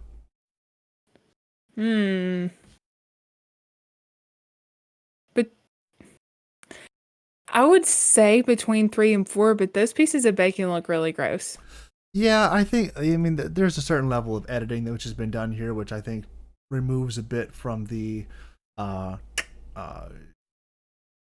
what's that word I'm looking for here? Aesthetic? Just aesthetic, desirability. Visually pleasing. Yeah, it's just missing something here. But I mean, appeal. There we go. That's some of the appeal from the bacon.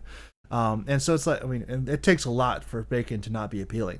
But I think what this picture is really missing is the sizzle and the smell. I think if we had the sizzle and the smell, it would be better. But we don't have the sizzle or the smell, so we just have to kind of imagine that. I'm getting hungry as we speak. There we go. So with the sizzle and the smell here, I think I'm also somewhere between a 3 and a 4. Like, I want parts of it crunchy and parts of it to have that like chewy, juicy fattiness. Yeah. Like, and the thing is, sometimes you can do one or the other, and it's better based on what you're having it with. Because bacon, by itself, is fantastic. Bacon added to other things is also pretty good. So like I was saying earlier, if I was to get a piece of halloumi cheese and wrap it in a piece of bacon and fry it up, I think I'd want the bacon to be more on the side of 3, maybe even trending a little bit towards 2, because then you can kind of have that almost double rubbery texture of the halloumi cheese with the bacon. By the way, if you don't know what halloumi cheese is, you should educate yourself because it's fantastic. But if you're going to have it like in an omelet or something, you want to fry it up a little bit beforehand so it's got some nice crunch. You get some texture to the omelet. So I'm sitting here, I'm hearing your words, but all I can think is 6 chocolate-covered bacon. Is that chocolate-covered bacon or is that just burnt bacon? No, like you would need the crunchiness of 6 to have chocolate-covered bacon. I think you could get away with 5. I really think you could get away with 5, maybe even 4. Because I've had, and that's not to say that, and here's the thing. I've had chocolate-covered bacon and I've not been impressed. Maybe it's because it was like a day old. Maybe that's something that you just have to have fresh. But yeah, if it's old, no. And it's also got to be clean grease. I'm not sure. I had some family members who were passing through a place that had like chocolate covered bacon, and they bought some, and then I didn't see them until like the next day, and they gave it to me. I'm like, you should try it, and because I know I like bacon, and who doesn't like chocolate? I know 3 people, they're all crazy, like really nutcases, and so I tried the chocolate covered bacon. I'm like, yeah, it's okay, but I kind of like and I think that one was actually in the 4 category because there was still just a little bit of a chewiness to it. It wasn't just like a hard snapping crunch, but I think it is something that would definitely be better fresher as opposed to having sat in the back of a car for 24 hours. Oh yeah, especially if it was in a car, because you need it fresh, and the chocolate has to be thick and hard. Like it can't be melty or anything. It's gotta be almost like candy. It was also milk chocolate, and I think it would have also been better if it had been dark chocolate or white. I think that's one of those things where it's better at the extremes. It can either be white or dark, but milk is just like bleh. You gotta have some sort of extreme for chocolate. Dark chocolate is definitely better with it. I don't know that I've ever had milk chocolate covered bacon. It's always been dark chocolate. See, that's the only kind of chocolate covered bacon I've ever had. Now I'm sad that it is, because it was definitely milk chocolate, and I was like, eh. Oh. And the thing is, one of my favorite like combination foods is white chocolate covered pretzels. Like, oh yeah, I almost bought some of those today. I did. They were staring at me in the face. Like, I bought some of those with the intention of eating them on Christmas, which I did, and I was like, oh, I'll have some for the next day. No. I most definitely did not. Yeah, we stopped at a convenience store, gas station thing, on the way into the park today to go ride, and I stood there for about 10 minutes while everybody else was going to the bathroom, because of course it was a single bathroom with 40 people. Right. So I stood there for a good 10 minutes just staring at these white chocolate covered pretzels, and now I should have gotten them, but I also really didn't need them, but I also should have gotten them. And the question. Yes. What are the topics that are pre-required to discuss, so to speak, pre-required, with World's Worst Podcast? Because Mandalorian is no more. And that's not one of them. Last time I was on, it was Mandalorian, D&D. That's so Mandalorian is required when Mandalorian is airing. But it's not really required so much as because I've missed episodes, Masters missed episodes last season. Not this. So last season there wasn't a World's Worst Podcast to go on, but there was a couple times where he missed it, and it kind of went back and forth. I'm sure he'll correct me and tell me that it was all me missing stuff, but I'm going to ignore that. Anyway. So to say that it's really a requirement, not really a requirement per se. But there are some things coming up that we are looking forward to discussing on the podcast that are just not airing yet. Earth to Net is coming back with a second season that comes up, I think, January the 13th through the 16th, somewhere in there. It's going to start airing episodes. Hello. We're frozen. Let it go. We're frozen. Let it go. Can't hold it back anymore. And there goes the copyright claim. Go. I don't know why we're frozen all of a sudden. This makes zero sense. Can you hear me now? Unless... Hello? No? I should pay my Wi-Fi. Hello, Brooke, are you out there? Can you hear me sing? I cannot hear you anymore. Did Ducky open the door? Hey, we're coming back in. It's like you've gone away. Okay. Were you singing Frozen? Well, you were, and I figured since we were already going to be getting the copyright claim, I might as well just go ahead and do it. Okay. I didn't know if you could hear me or if you were just doing it. We heard every word. Well, at least I sang it semi-beautifully. You did. It was fantastic. Thank you. By the way, I just saw this and I figured it was appropriate to share it with... do I share this with you or with the viewing public? Send it to me and then we'll determine. Sorry, viewing public, aka Sasquatch, and maybe one or two other people.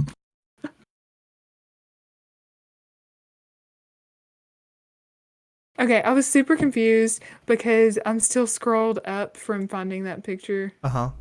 Yeah. Oh, it's so cute. Yeah, we gotta share this. Okay. All right. It's so. Oh, it's so. Oh my goodness. Yeah. My German Shepherd is in the other room. Mm-hmm. I know. That's why this reminded me of you, that you have a German Shepherd. And guns. And you like things that go boom. So, I mean, what could be better? The perfect combination. It is and I really like tactical like vests and stuff, so that just makes it all the better. I got one for Christmas, kind of. Not really. It's like the worst possible version. It's a Chinese AK magazine holder. It is not armored. It's not anything. It's just it's pretty abominable. But it's just there. well, I mean, it's kind of cool, and I feel awesome when I put it on yesterday, and I'm like, ha, this is kind of cool. But at the same time, it is like the lowest possible tier of tactical anything. Like it has wooden buttons. Well, so it is what it is. I like it honestly, though. I want a shoulder holster just so that I can feel cool. Yeah, that actually I heard of a story once. This was when I was taking my CPL course, and okay, in fairness, my CPL course was the place, and I put this on Twitter a couple weeks ago. It was the same place where the instructor handed me a gun and told me it was empty, but I have enough. I've been around guns long enough. I always check the chamber, and I rack the slide, and a 9mm comes popping out of there. He's like, "Oh, I guess I was carrying that yesterday. I forgot." And I'm like, "Gee, that's super safe. I'm so glad I listened to you in the first part of your presentation about always assume every gun is loaded. How about that?" So what you're saying is that's where it's like he should have stepped in and said, "See, I was testing you. I actually knew that it was loaded." Now, if you're actually testing someone, you should still maintain good safety and put a snap cap in there and not an actual live round. Mm-hmm. They did that with us when I did my concealed carry course. They would put in some duds. Uh-huh. And just in the middle of your live rounds. Yep. And see if you knew what to do. It was really fun. What's the little thing? Is tap, rack, and shoot? Something like that? Yeah. Mm-hmm. Tap, rack, and shoot. All right. I remember a couple things. Because you tap the butt of the gun, the magazine, make sure it's in, and then you rack it and continue. Mm-hmm. Yep. And yeah. Okay. Should we discuss D&D? We can discuss D&D. I mean, I was kind of hoping. Go ahead. No, you go ahead. I was just going to finish up the idea that we have other things coming, like all the Marvel shows coming out, the Bad Batch is coming out in March or April. There's a bunch of big things that are going to be hitting that are going to be definitely discussed every week on this podcast. So don't worry about a lack of content for 1 week. Masters isn't even here. He has the COVID. He'll be back. And life will go on. The COVID. I feel like I missed my opportunity. I had family members who had it, and I didn't visit them. Person. What? And I know. I said you're a terrible person. Yes, I know it's on your Twitter bio. Kind of the whole point. But I mean, like, hey, it kind of. I mean, if there was ever a chance to just get over the whole thing, just be like, hey, yeah, I've got it, and I've had it, and it's done, and it's over with now. Good luck. Mm-hmm. That's a whole other story. All right. Okay. I keep finding hair in my mouth, and I don't appreciate. I should probably stop putting my mittens in my mouth. Which, we're podcasting, so I should probably explain. I have these little USB drive heated mittens because my hands stay frozen, and Ducky's a good sister sometimes, and bought them for me.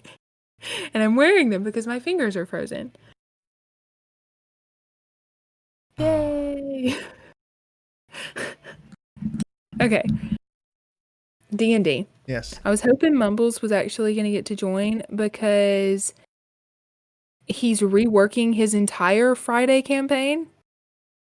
And I had just started figuring things out. Not well, mind you, but sort of.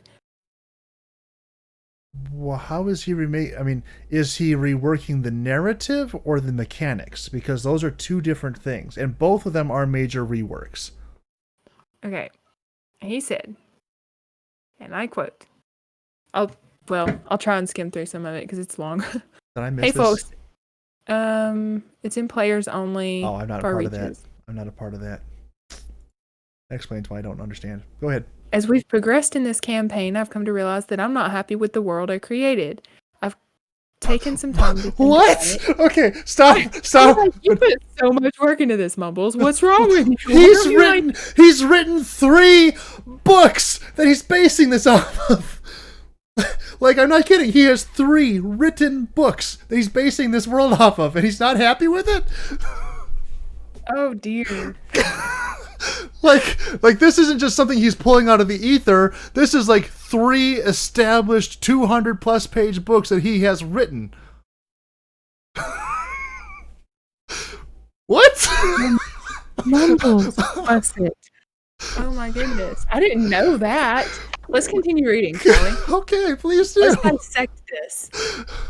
He said, I've taken some time to think about it, and I believe that the best way to continue forward is to take a few steps back and have a reset to make this world as good in practice as it is in my mind.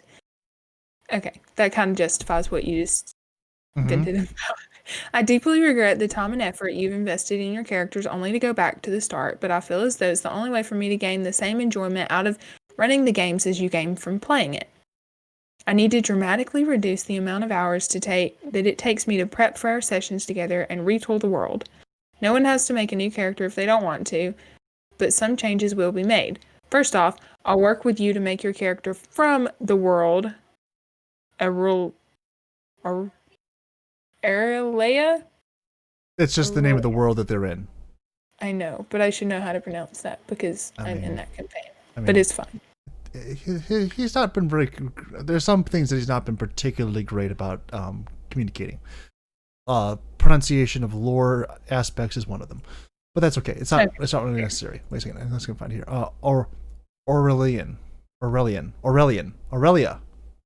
Aurelia. That's what we're going with. Yeah.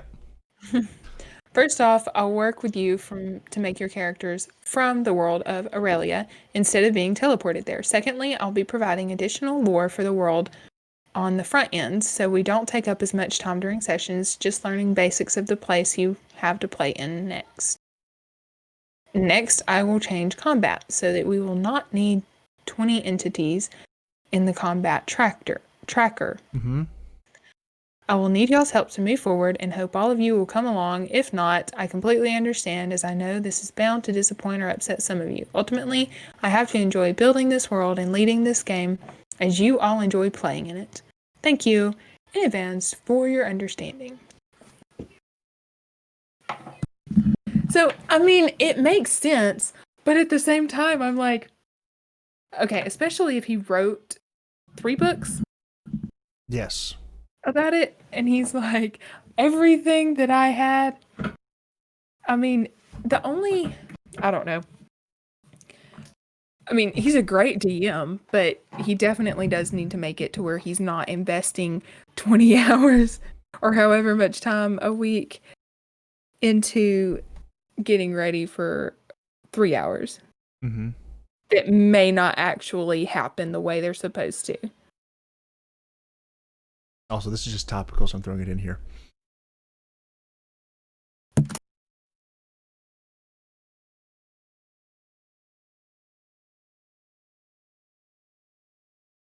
When's coming? Yeah. Bigger. I'm so hungry. I'm sorry. Not really. I shouldn't be hungry because, I mean, I didn't eat all of it, but I sent you what I had for dinner. Mm-hmm. I had leftover It's not really Christmas ham if you have it for New Year, is it? Wait, you didn't eat black-eyed peas, cornbread, and greens? No, Turnip greens? no, we had a Christmas ham on New Year's. You're supposed to eat black-eyed peas, cornbread or dressing, but dressing has cornbread in it, so it's one and the same. So black-eyed peas, cornbread, and turnip greens for dinner on New Year's Eve. Wow. Because it's good luck. It just sounds like I suppose a robust bowel movement would be a great way to start the year, but it's not really one that I'm trying to move to the top of my list. I don't have that problem with that meal, and I don't have a gallbladder. We discussed this. I'm just saying that's not really, I would much like on New Year's Eve we had a fantastic turkey. My pastor. Okay, so let me back up. What I'm hearing is you're the reason that 2020 was so terrible because you didn't eat your beans and greens. Well, I mean, in fairness, I didn't eat any of the 29 years before that either. And neither did any of the people that I know. I think that's like an Alabama thing, like exclusively an Alabama thing. I think it's just Southern in general. So do y'all have a tradition that y'all, like every New Year's, this is what we eat? We have a great tradition of arguing over what the tradition should be. So if you don't argue, that's where the problems come from. So my pastor, as I was saying, makes a fantastic turkey. Like the best, either the best or the second best. Don't ever tell him I told him it might be the second best, but because he'll get offended, kind of thing. Either the best or the second best turkey I've ever had in my life. That being said, I don't particularly care for turkey in the first place. We had the conversation in the Far Reaches general chat a couple weeks ago about how like the best turkey is only like on par with like a low medium ham, and I'm right on board with that. Like I've had a bad ham that I would have preferred a turkey over, but it would have been like the best turkey I've ever had and not most of them. I sent you the picture, I think, of my mother's failed turkey attempt from I think 2 years ago, something like that. Oh, did I send that to you or did I send that to my pastor? I may not have sent it to either of you. I don't know. I got a picture of what I assumed was happening in the moment. Yes, that was my pastor's turkey. Okay, I'll have to find the picture of my mom's turkey because that's an experience and a whole yeah. That's a whole other thing. Huh? It was right after I sent you my coffee, which I appreciate the fact that you understood what I was doing when I sent that. Yes. And that you responded. Mm-hmm. I try to respond. I try to find something around there that I can throw back at you. Let's see. Okay, that was the brisket. That was fantastic. Where is the turkey? Would this have been 2 years ago? Yeah, that's June. Did I not take any pictures in 2018? Did I go a full year without taking pictures? It just is non-existent. Okay, no, I did take pictures in 2018. That was a thing that happened. Where is the turkey? There's the turkey. Okay, so have you ever seen National Lampoon's Christmas Vacation? No. Okay, in the National Lampoon's Christmas Vacation, there is a famous moment where they cut open the turkey, and it is the driest, most unappetizing thing that has ever been, ever. And they cut into it, and it just like bursts open. And my mom's turkey a couple years ago almost did that. And then they cut to Christmas Vacation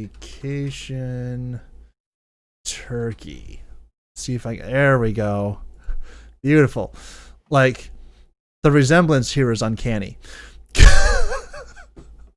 Oh dear. There's no meat left to that. It's just dry. Leather. It's just leather, yeah. And so when my mother's turkey came out looking like that, yeah.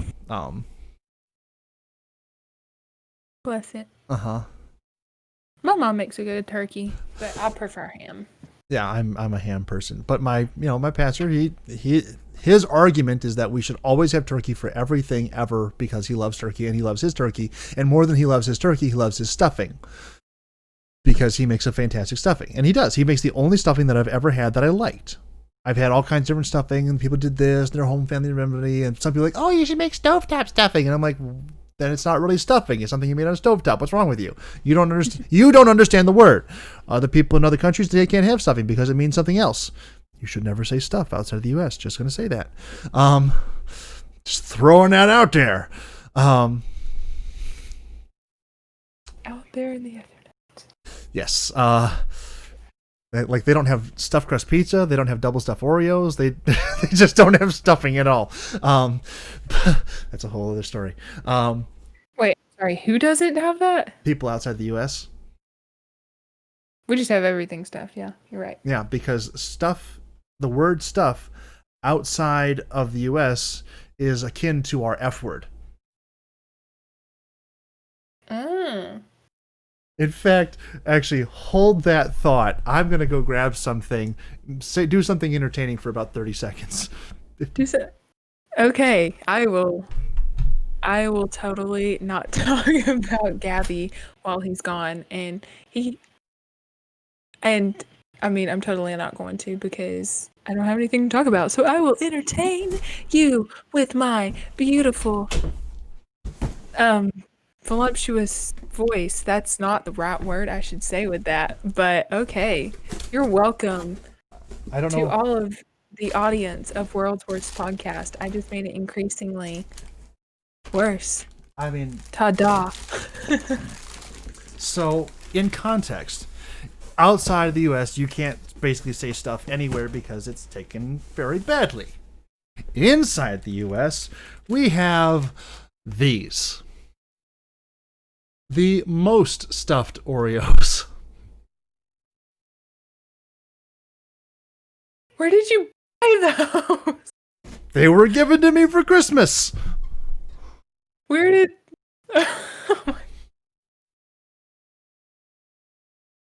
You have to share that in the podcast page. Yep, I'm finding a picture. I don't know why you didn't just send a picture. Unless just dramatic effect. I actually have these right here. I just have to run swiftly to the place where they're being kept. And I just wanted the dramatic thing. Yeah. Also thought it was kind of fun to just stick you with the podcast for a second. So you did, and don't go back and listen to it. Those look amazing. Like, just give me the frosting bag and forget the cookie. Just pipe it into my mouth. Like okay, so there's the. It looks like an ice cream sandwich. It almost does. This is fantastic. So there's like a gradient here, of like the thin stuff, and then the regular stuff, and then the double stuff, and then the triple stuff, and then the most stuff. Thin stuff. It's like, let's scrape this off the cookie. Like, yeah, that's an abomination. You should at that point just don't have a cookie at all. Just accept the fact that you're fat and you don't need the cookie in the first place. The rest of us will actually try and enjoy our life. And I don't think that Oreos become enjoyable until you get at least double stuff. I don't know why they even make the standard stuffing anymore, because double stuff is clearly the right way to go. And I think that is probably the right amount of cream. Yeah, I gotta be in a mood to get the triple stuffed. Yeah, it's like you gotta be working through some stuff. And then if you are in a particularly off mood, you're like, get me some of them most stuffed. So Oreos and Doritos together, oh, that's a good snack. That is actually a thing. Actually, yeah, it is. Once upon a time, I couldn't quite figure out how to make them stay together because they're just not designed to do that. But get dark chocolate M&Ms and Oreos, not Oreos, dark chocolate M&Ms and Doritos. That's a thing. And it's not really like dark chocolate otherwise, but it's like dark chocolate M&Ms in particular for some reason. And even better, because they have that hard candy outer coating. And it's even better if the M&Ms come like straight out of the refrigerator, so it's kind of like this light and kind of they're like a little bit crunchier. They just got a really good texture to them, and then you get the Dorito. I've never put my M&Ms in the refrigerator, but I'm going to do that now. I put all kinds of weird stuff in the refrigerator. I put Hershey Candy in the refrigerator is. I put all my Hershey Kisses in the freezer. That's a thing. I like that. I like that hard snap of chocolate anyway. I mean, we had a weird conversation a couple weeks ago about the fantastic Ghirardelli chocolate that I had. Was it Ghirardelli? No, what was it? It wasn't Ghirardelli. It was Godiva chocolate. That's the one. So many weird names. And like that chocolate was particularly spectacular because, you know, you like even not being in the freezer, you just bite into it. It's just a very satisfying snap as you bit into it. And like, yes, this is good chocolate. You just chew it until you swallow, don't you? You don't let it melt. Well, I mean, even the first initial bite, I like to have a very firm snap. Well, yeah, but like after you put it in your mouth, do you just chew it or do you let it melt? Yes, I am a Philistine and I do chew it. Philistine! No, see, I put it in my mouth. I do like the snap. But then I put it in my mouth and I just let it melt and just, it's like a low progress. Mega stuff. Mega stuff. That's what it says. Also, apparently, somebody needs more to do. Also, apparently, this is actually a thing.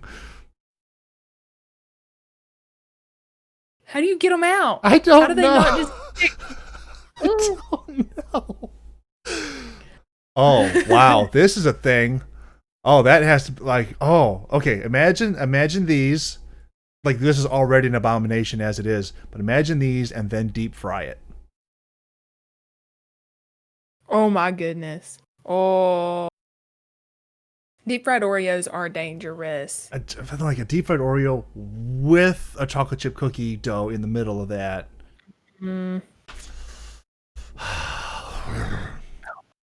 I forget how we got on this, but I'm not sad we're here. Me neither. I'm just thinking about all of the goodness of the Harvest Festival that we have every year in Boaz, and all the heartburn that follows. But the deep fried Oreos and kettle corn and what are they? The cinnamon roasted pecans, I think. Praline pecans. That's what it is. Cinnamon roasted are good too, but I like the praline. By the way, I don't know if you've ever had these before, but if not, you should try and find them somewhere because these are also amazing. I had the pumpkin spice ones, and I was not a fan, but those sound good. These are good, and they're even better. Do you know like the little Oreo balls? There's like they crush up Oreos, they mix them with cheesecake, like cream cheese, and then they put a chocolate shell around the outside. Mm-hmm. These with white chocolate is the best one of those you'll ever have, bar none. It's just the best. Do y'all have those like in the store? We have had them in the store, yes. They're not there all the time, but when they're seasonal. They're seasonal to some timer kind of thing. Like sometimes they're there, sometimes they're not. There's not really a way to figure out when they're going to be or when they're not going to be. But if you can get them, it's so good. So good. It's like sign up for Oreo subscription box. And actually, my mom also started making just cinnamon roll cookies a couple years ago. And those are also unfairly good and a great way to gain about 40 pounds in 2 days. I have gained so much weight. It's not even funny. I mean, it's not necessarily pounds, but fluff. And I don't appreciate it. Because I gain all of it in my legs, and I'm gaining weight as I look at this stuff, drooling. Yeah, these are dangerous. Like, oh my word, those are bad. You should never ever be in a room with those because they won't. I mean, if you do happen to share a room with them, you won't share a room with them for long because you will eat them. I do. Yes. By the fistful. You don't savor things very often, do you? You're just like, Oh, no. Okay, so here's the thing. I do savor things, but like I savor certain things, but not all things.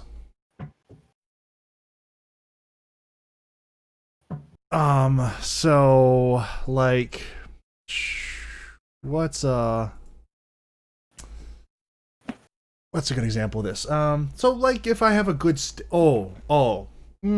on Christmas I had venison steak and I savored that. In fact, I didn't just have venison steak; I had venison backstraps, which are the best cut of a deer, and there's only a little bit of them, and like I savored those beyond all compare. It was like just I mean, if I do toot my own horn, it was perfectly done. The marinade I had on was great. The seasoning was just right. The right amount of done. It was, I could not have asked for a better Christmas meal in any regard. It was perfect, and I savored every bite. Like, take a bite and you just sit there and just let the juices flow into your mouth and get the breath in so that flavor just goes into your sinuses and sticks around for 4 to 5 days. It's beautiful. And this is why you're single, Gabby, because no one wants to breathe that. I mean, there's a number of reasons. That's not the worst of them. I had a kid today. I don't even know what it was that he said, but he leaned over to his mom. We were sitting at the table eating supper, and he leaned over to his mom and asked if I was married. Okay. And I was giving him a hard time because he's an 8-year-old little punk. Gotcha. And he leaned over to his mom, asked if I was married. She said no. And he leans up over the table towards me and he says, "That's why you're not married and you're still single." And I was like, wait, what was his reasoning? I don't remember what was said. I don't know. I tried to get his food or something, was messing with him. And he was like, "And that's why you're still single, because you steal everyone's food." I mean, and I was like, fair. But I mean, the fact that he asked his mom that, the 7.5-year-old kid leans over, asks his mom if I'm single so he can set this up. Kids are brutal. Just absolutely brutal. I set somebody up for something earlier and I forget what it was. Probably me. It was in one of the far reaches. I think it was actually in the Epic of Theros chat. No, it was the general chat when we were talking about different beverage choices for the holidays, and I set someone up to say that I think it was Mumbles who said that punch was for New Year's, and I said I'm never usually that angry. Like, it took a while to get somebody, and then once I realized who it was going to be, I'm like, okay, how do I get him? And finally, he took the bait, and that was a bad decision on his part. That was a good setup. I know. I read that one. Mm-hmm. I don't remember what I commented, but it was not near as clever. Sometimes, like, some things are intentional, some things are not intentional, and it's hard sometimes to tell the difference between the two. Oof. Yeah. But let's talk about D&D. That's what we were supposed to be talking about. Yeah, we got way off on a rabbit trail. I can't imagine how that would have ever been an issue. Not with us, no. So, by the way, before I forget,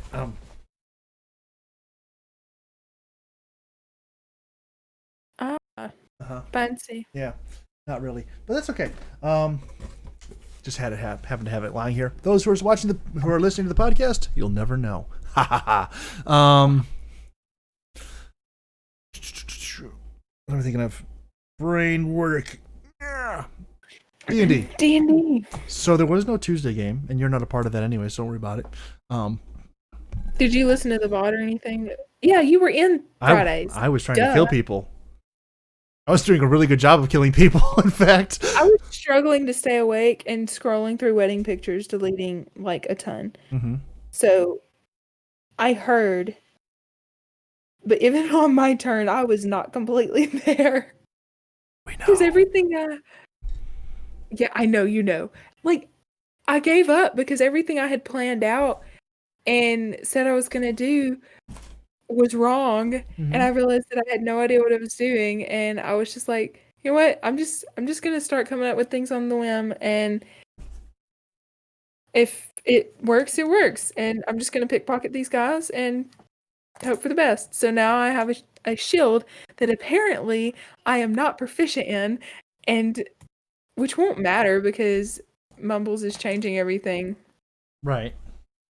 But I legit thought Leoric was going to die, and it made Wallachon very, very concerned. If I had done things differently, Leoric definitely should have died. In fact, if I had done things the way that Mumbles had set them up for me to do, everybody would have died. Everybody would have died. Full TPK. Was that his plan so that he could reboot everything? I know, like, he was planning for you all not to get to that encounter for another several weeks. Like, he was like, you were all supposed to be level 5 when you got there. In case you hadn't noticed, you're all level 3. Yeah. So a little bit of a difference. And like through the entire, he was a little bit peeved that you guys were like circumventing his plans. But okay, you guys decide you want to go there. You go there, see what happens. And I was not playing. I was not fully aware that was not supposed to be the plan for them to be there. So I'm trying to play kindly. So I was actually being a lot nicer than I could have been, because technically, with the way that he ruled things, I could have not only made 2 attacks on every single turn as good old Tiberius, but I also could have been smiting on every single hit for the entire thing, which means that I do an extra 2d8 damage every time I hit somebody.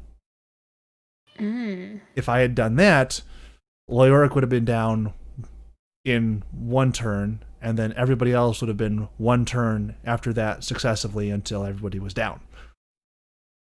Because that's a lot of damage, especially for people who are level 3. Well, see, I still feel like it could have been a TPK, but he brought in reinforcements. There was a round timer on the reinforcements, and if I had been smiting with every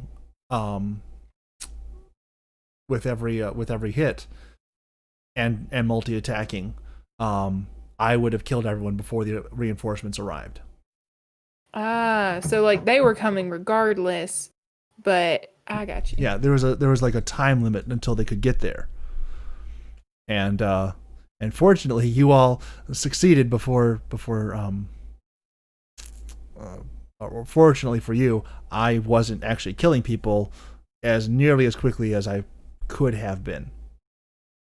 So it actually turned into just a very enjoyable, tense fight that seemed like it was going to be unsurvivable.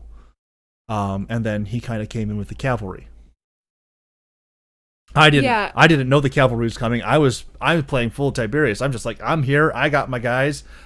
There was multiple points where I'm like, I don't think I'm going to win this because this, that, and the other. And then, what's his name? Words come to my mind. And then Tim, who plays Crane, figure that one out. And then Crane kept fudging his rolls and not fudging his rolls, but I mean just messing them up, blundering, and not being able to actually hit anything. And that helped me a lot. If he had actually been hitting half of his attack rolls, my whole crew would have been down so fast. But that's how Wallachon was. I could not roll squat. Yeah. I mean, like, he rolled 3 nat 1s in 2 turns. That takes... I don't even know what that takes. That's awful. I did 2. I rolled 2. Right. Yeah. I don't know what happened that y'all had such bad rolling luck, but if I had been, like I said, even if you guys had been rolling well, if I'd have been playing to the fullest extent of that character, you all would have had major issues. I mean, a lot more major issues than you already had. Like, I got 4 of the 9 party members, I think, down. I feel like it was a huge character building moment for Wallachon because, and I don't think it got conveyed, but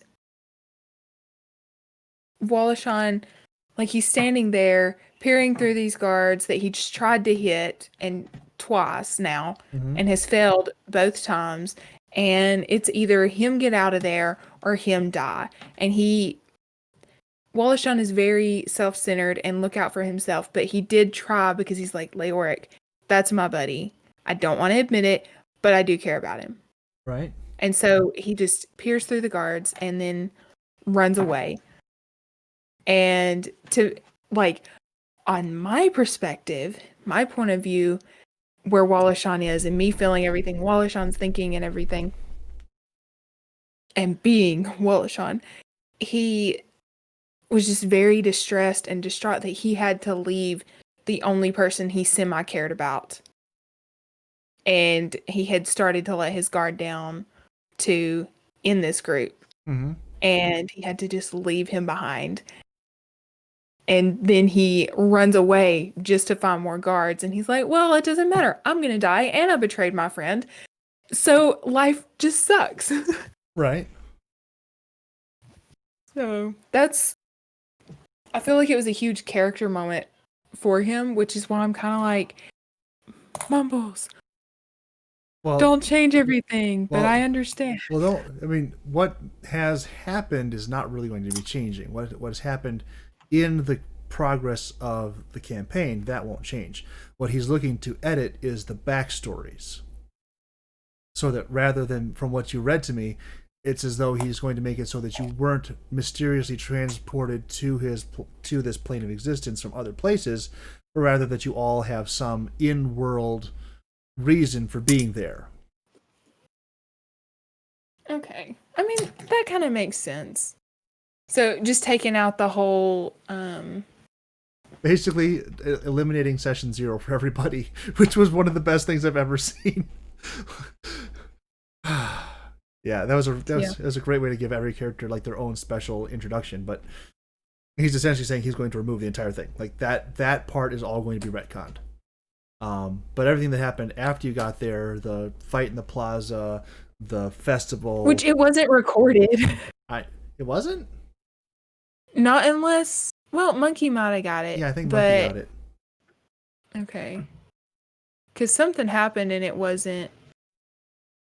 Oh, no, I'm thinking of Friendly's campaign. Friendly's. Like his little pirate thing. But I still don't think Mumbles streamed that one. But yeah, Friendly's pirate one, which was really great. The one that I was in. That's the only, there's been one other one since then, but they didn't really do all that much. They just finished the adventure or made more progress on the adventure. I don't think they've actually gotten back to the ship yet.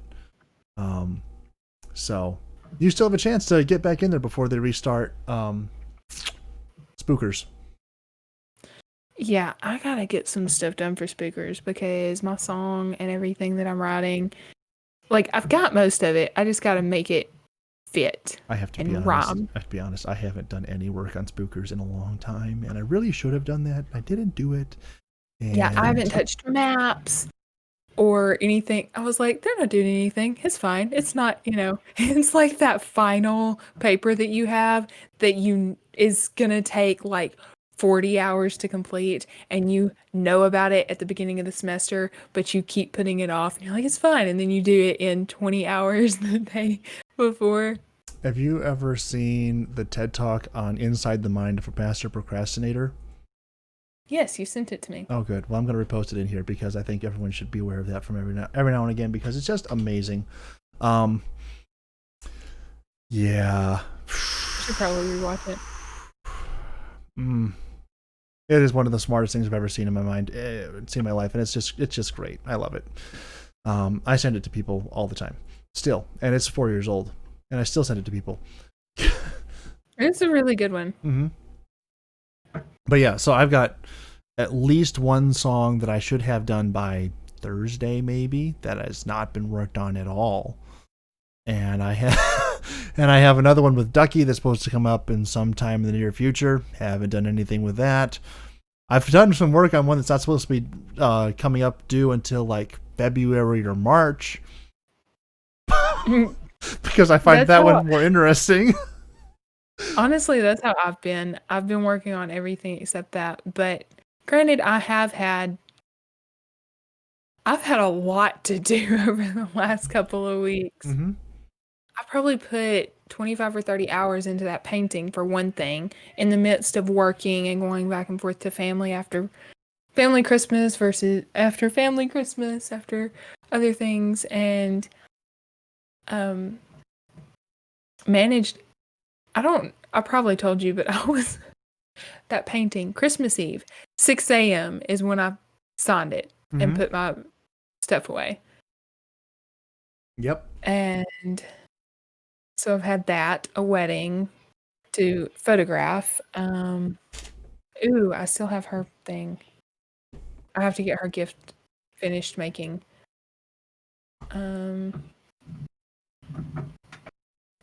And I have this really cool crayon art thing that I made and Winter has always been in love with. Right. And it's a little girl. Like, let me just send a picture of it. Share my art. But I'm going to add a little boy to it, like looking at the girl that's on it. Uh-huh. And give it to her as a wedding gift, which she's married now. I haven't done that yet. It's fine. I know how that goes. I'm not really. So this is really. Do what? Never mind. I was about to make a very snarky, self-deprecating comment. Never mind. This is a terrible picture, but I'm sending it anyways because I'm too lazy to go in the other room and actually take a picture. Oh, that's not the right thing, but you'll still get it. Okay. But yeah, I'm gonna add a little boy, like looking at the girl on it, and give it to her as a wedding gift. Mm-hmm. So I got to do that, and I got to finish the song, and I need to make a thing for River Kids, and that's another thing I've been doing. I spent like 5 hours at the church Monday. Oh, yeah, I know this. You sent me some pictures of that before. Yeah.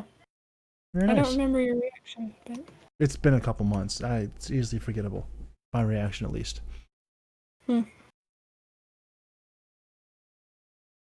Yep. You've seen the other crayon art, the exploding head. Yeah. Crayon art is my favorite, and I never know what's going to happen, where it's coming from. It just happens. I bet we talked about this last time we podcast. I don't know if we talked about it when we podcasted, but we've definitely talked about it before. I think we did. I'm not scrolling up to find pictures because that would be a lot. I mean, yeah, that's it. No, I remember that podcast. There was no pictures of that kind sent back and forth. Okay. We did talk about art though, because we talked about we sent lots of pictures of art. I mean, there's a lot of pictures that have gone back and forth in this regard anyway, so yeah. Yeah. Strangely enough, it looks like we also talked about bacon back then too.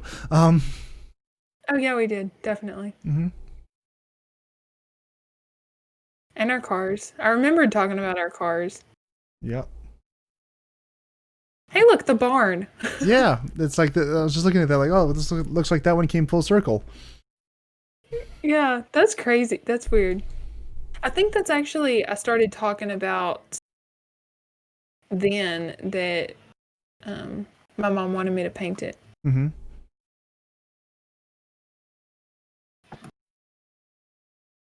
Let's see. All the Star Wars. All the Star Wars. Let's see.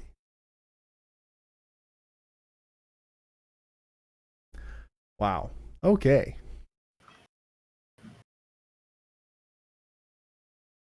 Our conversations aren't random at all. Not in the slightest. They're No. tightly regimented and have no variance, but stay directly on topic. No bunny trails at all. Nope, none at all.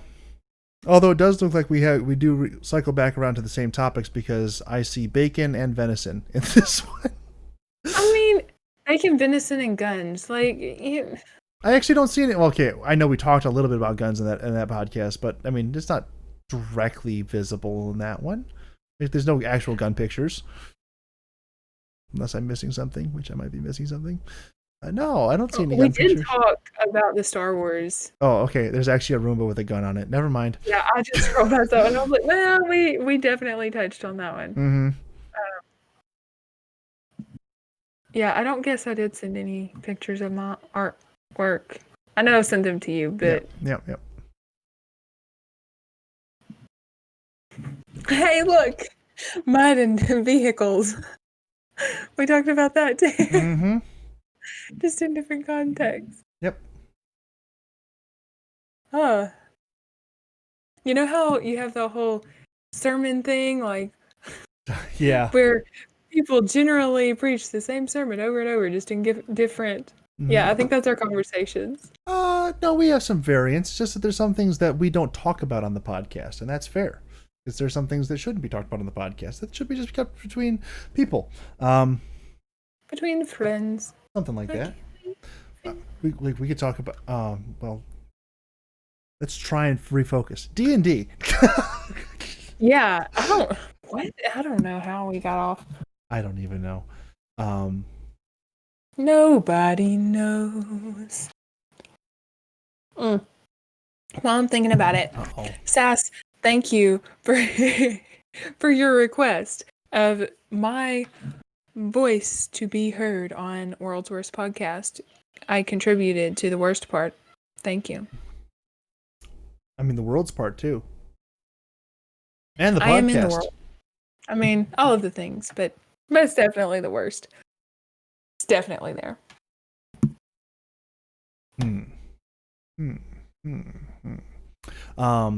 D&D.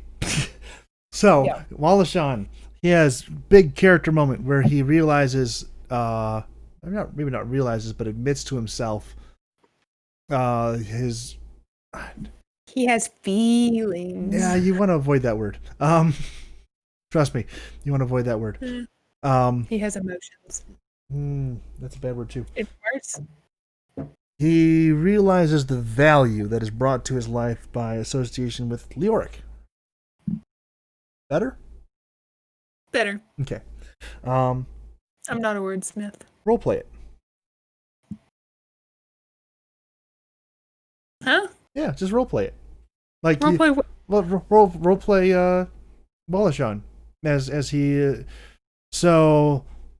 from the last thing we encountered, from the end of the encounter that Mumbles gave us last night, you won. The reinforcements were enough to overcome the remaining enemies. Nobody died. Leoric, after I think 3 hours, gets back up and he shakes it off. I'm trying to remember how deep south of an accent that he has. Pretty far south, if I remember correct. So he walks up to you and says, so, what were you doing all the way on the other side of the... Wow, that went really Atlanta, didn't it? That's the only Southern you know. It's just my default. Deal with it. Oh. Ooh, that's fun too. Yeah, that's the only one I'm gonna got with. So I'm just gonna run with it. So I'm not Leoric, but here you go. So he was all the way on the other side of the room when I got up here. What you doing over there? Running away?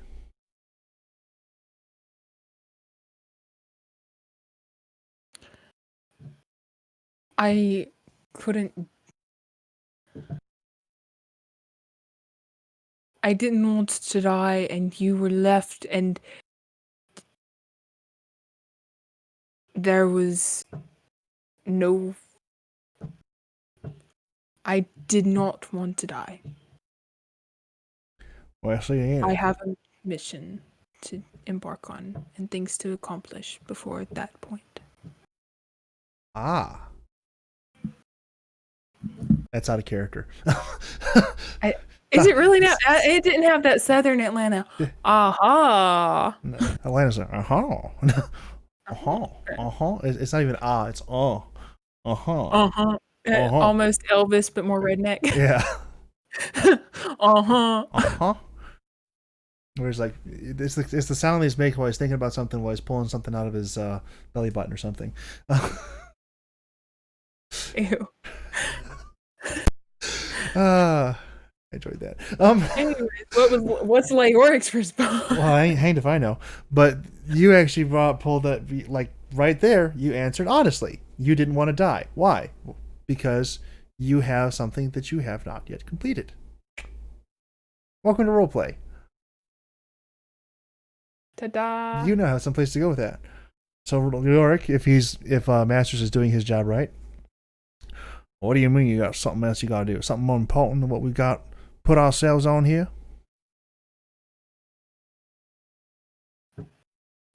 I'm only here because I needed the money and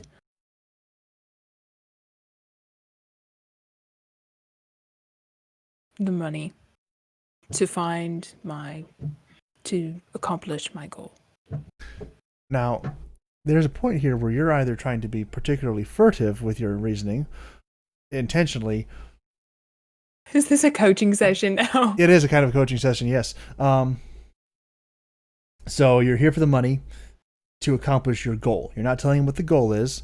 And that's not entirely accurate because, remember, I was listening in for that first session when everyone made their introductions.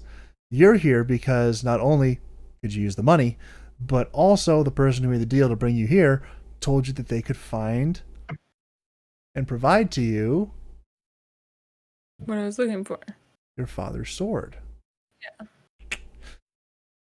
Well, but And I don't have to tell Leoric that. You don't have to, but you open yourself up to being dug into deeper when you make yourself so detached, because the more detached you make yourself appear, the less reason it seems to other people that you are there, that you have to be there. So I'm just here for the money. So Leoric comes back. Really? That's all you're here for? Just to fill your pockets and move on out?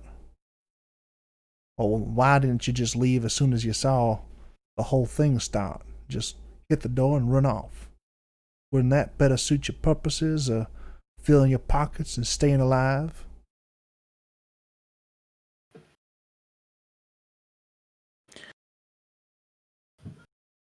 Well, I wouldn't have had to save your life.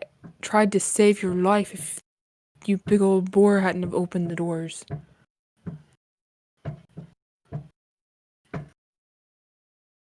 I don't like seeing your facial expressions when we do this because I know that my responses are not good, which is why I need to practice them. But so I'm trying to think of a way to respond to this.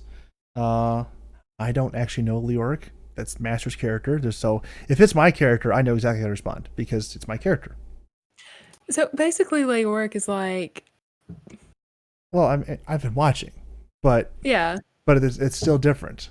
it is so if I was to talk with Masters, or if I was to pay particular attention to things that he does, okay. But if I'm just kind of like casually watching and being a part of things, going back and forth, it's something wholly different. Is this relevant? Listeners, sass. Hey, I don't know if they're interested in this or not. I'm going to say probably, but if not, can continue this conversation later? No, you're just feeling uncomfortable, so I'm trying to push. This is the other part. We're trying to push you outside of your comfort zone, because the more outside of your comfort zone you are, the better you're going to get it in the first place. Got it. You're right. Stop it. Stop being right, Gabby. Nobody asked you. I didn't say they asked me. I just said that this is the case. See, this is also the thing that I do this in character too. Yeah, I know. All of your characters are different parts of you, Gabby. I've noticed that. Oh, they are. I don't know.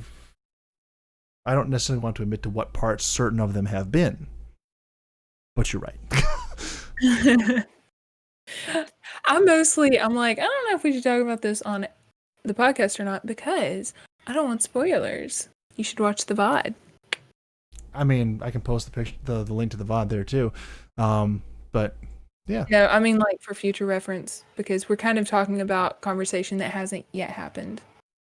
I'm not saying that it will happen. All I'm saying is that this is a possible opportunity for you to work out something for you to say in advance. Because so I do things differently. I admit. If I was playing Leoric, I would use this as an opportunity to I'm not saying we shouldn't practice it. I'm just saying, should we do this on the podcast? Because I don't want spoilers. Gotcha. And like I said, everything that I come up with is probably going to be wrong, because I'm not Masters. I'm not playing his character. But I am Wallishan. You are Wallishan, yes. But the general idea here is that you have a is that you need help. I know I need help. I have no idea what I'm doing. So I'm trying to help. I need help practicing combat more than anything. Okay. I mean, you listened. Yeah. Sass, if you listen, don't listen. it was a little painful as you're like, what does this say? So you need two things. Number one, you need a lot more familiarity with your character sheet. Well, the problem happened when we started using, what's it called? The new map thing. Foundry. Or yeah, Forge. Because this is the first time I've done a battle in Foundry. Now, it should actually be possible for you to export all of your roles from D&D Beyond to Foundry. See, I didn't know that. Okay. I thought I had to do it through Foundry, which is why I was having so much trouble. But then after I realized, you can do it through D&D Beyond. You just have to select the little tab at the top, you ding dong. Mm-hmm. I was better. But then I was so flustered at that point, and I was just trying to figure out how my character sheet worked to be able to roll at that point. Right. It's not so much that I'm not familiar with my character sheet and where things are. It's that I don't know how the system and the software works. Right. And it just really messed me up. And then I got flustered. And then I was like, I can't deal with this right now. I'm getting stressed out. I just need to completely separate and just kind of be here and do what I need to do, bare minimum, and go with it. Because I had gotten good at roleplay-ish. I've gotten better. Okay. You don't sound so. I'm just saying, you know, better. Yes, you've gotten better. Thank you. That's all I'm asking for. Give me something, Gabby. I've gotten better. That's all I said. I didn't say I was good. I said I'm better. Okay. So, yeah, and not knowing how anything works. So out of curiosity, since we're on the kind of this topic, let's kind of get you a little bit more into your comfort zone, perhaps, because it's going to be talking about things that have happened directly to you in the past. You've done stage plays and things like that before, correct? As a stage hand. You've never. Big difference. How is it that the extroverted you has been more in the background of big productions like that than I have, who is a like high level introvert? Opportunity. I mean, Explain. I mean, so with the first show that I was ever part of, Charlie's Aunt, it was a British farce. Hilarious show. I was asked by my speech instructor at college if I would come try out an audition. I was like, okay. And he said, I'm sorry. what? I just saw something. So you're not laughing at No, Stop saying things and making me think you're laughing I'm sorry. at me. I'm sorry. I will post this. You will laugh. We will move on with our day.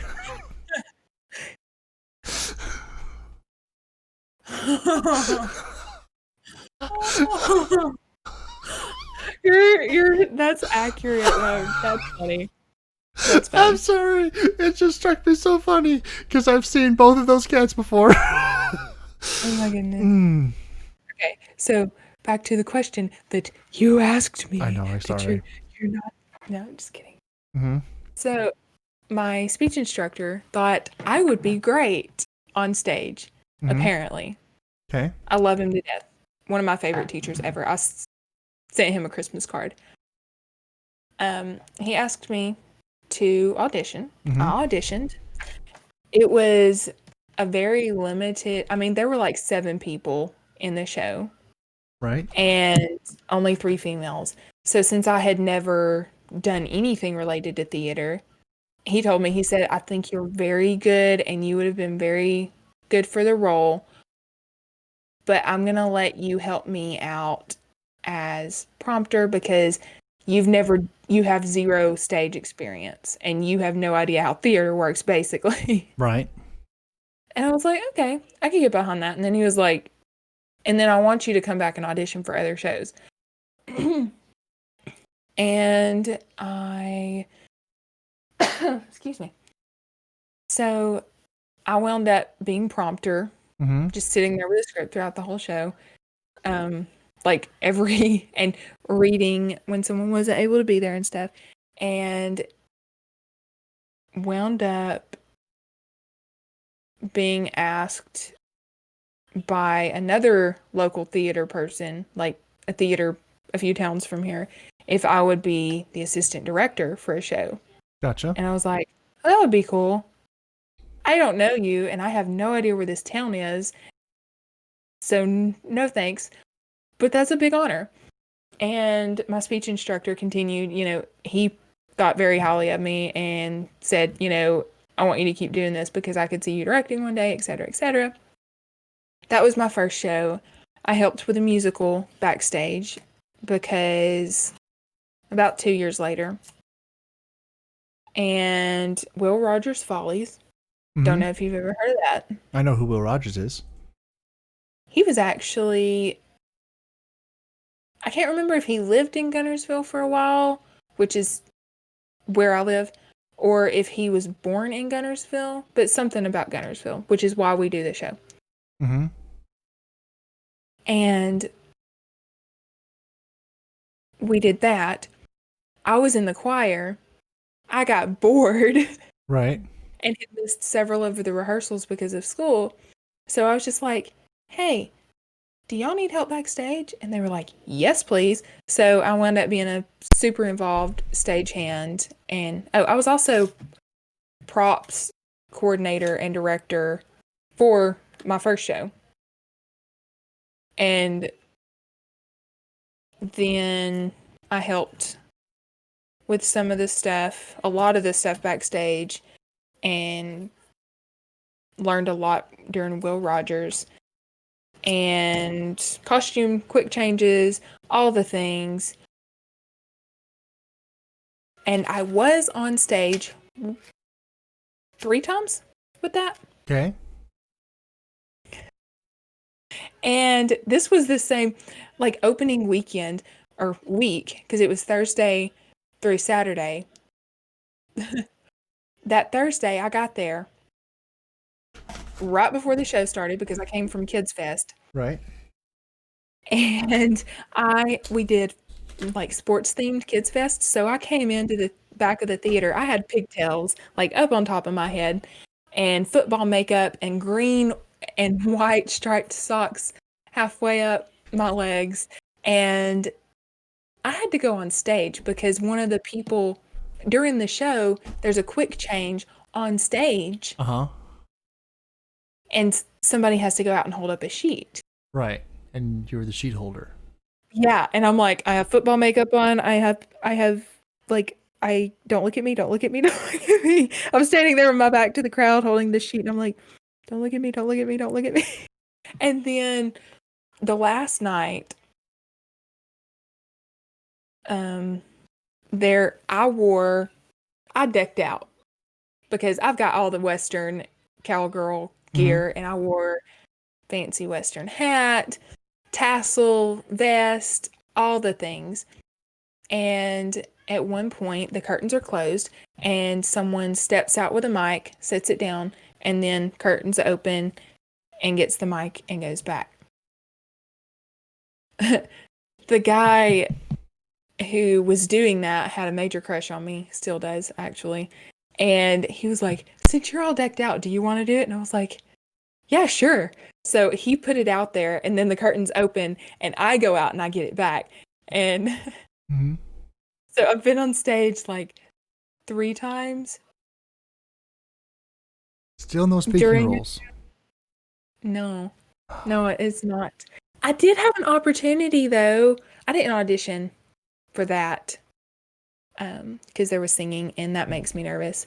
But I was going to be in multiple dance ensembles with a few like background lines for Love in the Country, which is a locally written production by my ballroom dance partner. He's written several shows. He's been around. He was the principal at the high school for several years and retired. And he asked me and Hannah to help choreograph it and to be part of it. And COVID hit, so they had to cancel it, but they're rebooting it this year. So I don't have any speaking roles, but I will be on stage dancing. Which is even worse, probably. I mean, my first speaking role, I was 5. I mean, I've done church plays, but not the big elaborate ones. I mean, like, when Mary and Joseph got to Bethlehem, they tried to find a place to stay. That was my kindergarten line. No, when I was, so 5, I did some church play. When I was 6, and I was in first grade, we did the 50 States school musical. And I was like the 4th billed person on there as a 6-year-old because I did have all the Western paraphernalia and chaps and vest and gun and this and that and the hat and the whole 9 yards. And it was just like there was nobody else they could think of that would be better to represent the state of Texas. Despite the fact that I am a Michigander through and up and down and backwards, sideways, forwards, and all the other ways you can think of. I am a 4th dimensional Michigander. And so, but, I had all the cowboy paraphernalia because my grandmother was showing me, John Wayne movies, and I thought that was the greatest thing of all time. And so I had the stuff, and nobody else had the stuff, and so they're like, well, you should be Texas. And so I made my presence known on stage. I'm like, Texas! And probably in about that tone of voice, maybe a little bit higher. There's a bunch of different, Texas basically just shouted out non sequiturs at inappropriate times. That was the majority of his lines, but it was still enough that it was like the 4th or 5th person billed in the play. And then I did a number of, I wrote some small plays while I was still in grade in elementary school and then middle school. And then I had a long dry spell, and then I did a couple of other larger ones outside of that, still mostly around school and church kind of thing. But it's the mentality behind it. Remember, there are no small roles, only small actors. And people don't like to hear that, particularly when they're being a small actor.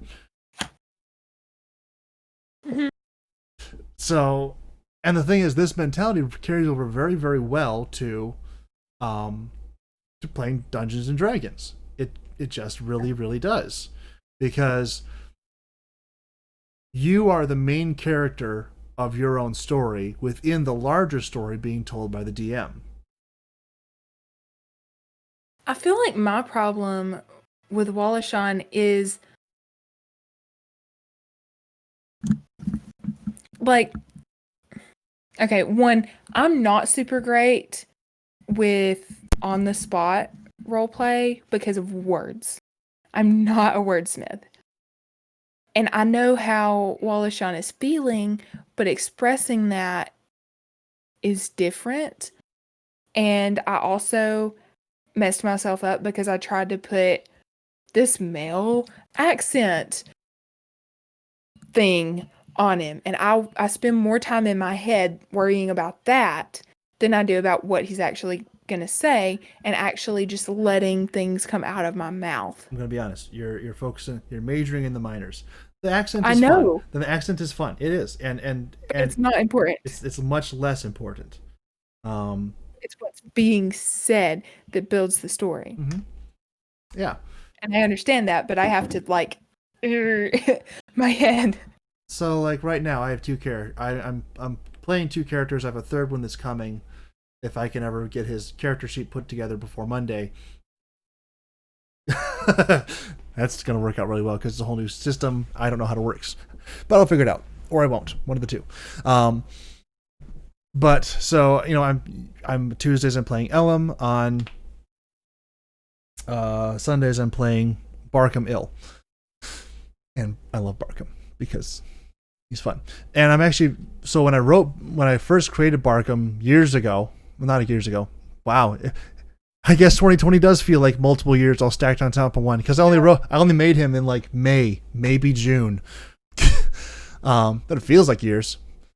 And so I designed a character to be exceptionally good at area control, and I built him to fulfill that role.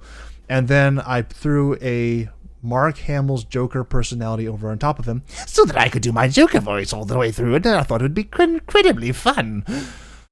Of course, then I got into this present campaign, and we rolled for stats, and my stats on him were not high enough in intelligence to make it worthwhile to try and be the Joker. But I can be, the way that we've worked things out, I can use that voice with a few minor tweaks to make him kind of a mix between Smeagol, Gollum, and the Joker. So rather than just talking for himself and just being like, and now I will walk up to the person and I will cut off his liver. It's more of he's kind of a codependent sort of personality working with masters as his master. He is indebted to him, kind of like a Wookiee life debt kind of thing going on, and so I built that around him. And so everything that he does is done within the context of what does Master think. And so rather than being like, I'm going to kill you, he doesn't even address the person standing in front of him. He turns and says, Master, is it all right if Barkham goes over there and cuts off his tongue? Right. Probably not. But I don't know how Master is. Right. And so, but it doesn't matter. Whatever Master says is what happens. And if he happens to find a way around what Master says, okay. He says, no, you cannot go over there and cut off his tongue. So he goes over there and he cuts off his, something else instead. I'll let you figure out whatever that might be. Fill in the blanks. Fill in the blanks. No thanks. I'm good. And so, but like it, is what it is. I just saw that picture again of the cat rescued in Russia. And then there's Elam, who is, he is, he's drunk, but he's got a lot of personality and a lot of story behind him. It's just a matter of getting through the alcohol haze to understand what those things are. And there's already been a lot of hints about that that I've dropped about that in the campaign and like the 3 or 4 sessions that we've had. I think 3. But all those things are things that have to be set up. And I wrote him actually with a lot more depth to his backstory because I was under the impression, I'm still under the impression that this is going to be like a long-term kind of thing. And I'm going to be keeping him around for, several months through, at least through level 10, 15, something like that. How long Mumbles is designing that campaign to go for, I don't really know. But assuming he's going to be around for a while, in his backstory, I have written at least 4, probably as many as 6 different subplots directly related to him that can be explored to keep his character alive and growing and moving, depending on how they want and how Mumbles wants to do that. And responding to him is very simple. Number one, he doesn't really want to be here. Really, he just wants to go home and he wants to snuggle up real nice and cozy with a nice bottle of rum and any particularly willing person around him, which, considering the way that his face looks, is not particularly a lot for them. He has to either get them really drunk or get them to lose a bet of some kind, both of which he's totally on board with. But people don't tend to get drunk around him a lot because they don't think he's particularly trustworthy, probably because of the way his face looks and the myriad of small crimes and things he commits throughout the course of his day. And also, they don't really trust him all that much to be drunk around him in case he decides to pick their pocket or something, which is also something that he's possibly done on a time or two before. He's just not a very good person when you really get straight to him who he is. But when you get down deep and you kind of understand the motivation behind him and what he's really trying to do, is a whole separate thing. And so you get an opportunity to really allow him to speak into a particular situation and to provide a little bit of his context, because he is rather old and he is very, very wise really in what he does, but it's not really something that is readily apparent. It's kind of a thing you have to kind of dig down a bit to find. That's also kind of my problem. I'm not that creative. I'm not a writer at all. I would say I'm not a writer, but I have written some things. That's a whole other that's a whole other story. Let's not talk about that. Ducky, on the other hand, she could. You need to get her. She wrote a chapter, for my dad for Christmas, and it is very good. It was supposed to be a short story. It sounds like the introduction to a book. What is it? Nonfiction? Whatever one's not real. Fiction, yeah. And me, on the other hand, I paint. And don't know how I paint, but I paint. Here's the thing. You don't have to be a writer to really have that level, of depth. And you are correct in what you said earlier about really all of my characters being a representation of some part of my personality. Because the stupidest writer you'll ever meet always said, well, even that person will say, only write what you know. And while I can use, and so both Barkham and Ellum are people, they're characters who are based on things that I know of, but I'm using both of them as a means to express some other less obvious aspect of my own personality. So when they react, it's not so much that just they're reacting, but I have an innate understanding of how to react as them, because this is how I would do it if I were to allow myself to be the kind of person that they are. It's kind of a take a step back and allow yourself to understand how life might have gone for yourself had you made different decisions, and then allowing yourself to play out what those decisions would have led to. Well, that's kind of how Wallachon, his character, he's everything, the jerk, sneaky, sly, pickpocket that keeps looting dead people guy that, if I were in a different life and I were a jerk and did the things that I think about doing, I feel like he would, so from that aspect, I can come up with responses, but backstory, on the other hand, and figuring out where this person comes from. Because you got to have some sort of creative spark somewhere to figure that out. And I like if I have a good basis, I can kind of branch off of that because I feel like I tweaked his backstory significantly well.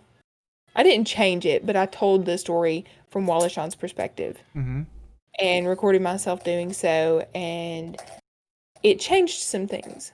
Okay.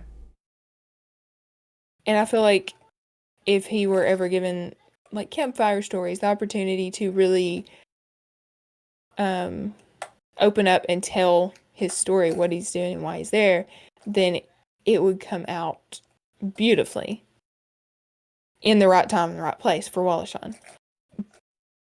But coming up with that story, on the other hand, like start to finish, not so much like you came up with his story. I made it Wallishan's. Okay. I have a weird question for you, and then I have an idea to help you kind of bring that out in the campaign. Do you like Wallishan? If you were a real person and you met him, do you think you would enjoy his company? No, he's a jerk. Okay, that can work, but I would tolerate him, but he's a jerk. Right. But is that all he is? No. Okay. Then as a human being who is in control of the decisions that he's making in his life, I mean, and this is getting this like this is like character acting kind of stuff. People shouldn't do this. Re-answer that? Okay, go ahead. Okay. Wallishan is a jerk. Would I be friends with him? Not necessarily. Would I tolerate him? Yes, because I know that something's causing him to be that way and that there's more to him than meets the eye. And I would want to help him through that. And me personally, if I saw or met someone like Wallishan, I would pull that out of them to make them talk about it. So is he a jerk because he's a jerk, or is he a jerk because he's defensive about things he doesn't want to talk about? He's a jerk because he is guarded and doesn't want to open up and he doesn't want to get hurt again. Okay. So this actually leads perfectly into my suggestion for how to draw that out of him. I know I said before that you should give him a moment of clarity where he is not drunk and he's trying to return to his inebriated state. Do it the opposite way. Have him be so drunk that he hallucinates and starts to carry on a conversation with somebody, assuming that person to be someone else. Someone who is from his backstory, who is the cause of some of his pain and things that he's trying to hide from and to drown in his constant alcohol consumption. Give him an opportunity to work things out with somebody, with that person not actually being the person that is, he thinks it is. So kind of like, I mean, not to put it so callously perhaps, but if you're like, so people with Alzheimer's or dementia, somebody will walk in the room, oh, June, and June is like their daughter or something, and this is clearly not June, but they're convinced that it is. Some people who are, heavily under the influence of alcohol and maybe the same or similar mistakes, and they just launch into a conversation as though June has walked into the room and they just start talking about her. Just a thought. It's just about finding ways to incorporate what is available in the world into telling the story. If Mumbles lets me get drunk. Is Mumbles preventing you from getting drunk? He told me last time, he was like, no, you're not drunk. You can't be drunk here. I was like, well, flask. And he was like, you have no flasks. You drank it all. Then I'm already drunk. No. I'm like, Mumbles, this is, I have reason behind this. Let me, backstory. I'm trying for role play here. And his response was basically, you can't just role play drunk. Wallachon is fun drunk, but you need to choose appropriate times for that. And I'm like, I'm trying, but you're not letting. So I'm gonna throw this at you. Have you ever seen the movie Rio Bravo? No. That's a movie we need to watch. It's John Wayne and Walter Brennan, and in particular, Dean Martin. And Dean Martin plays a drunk.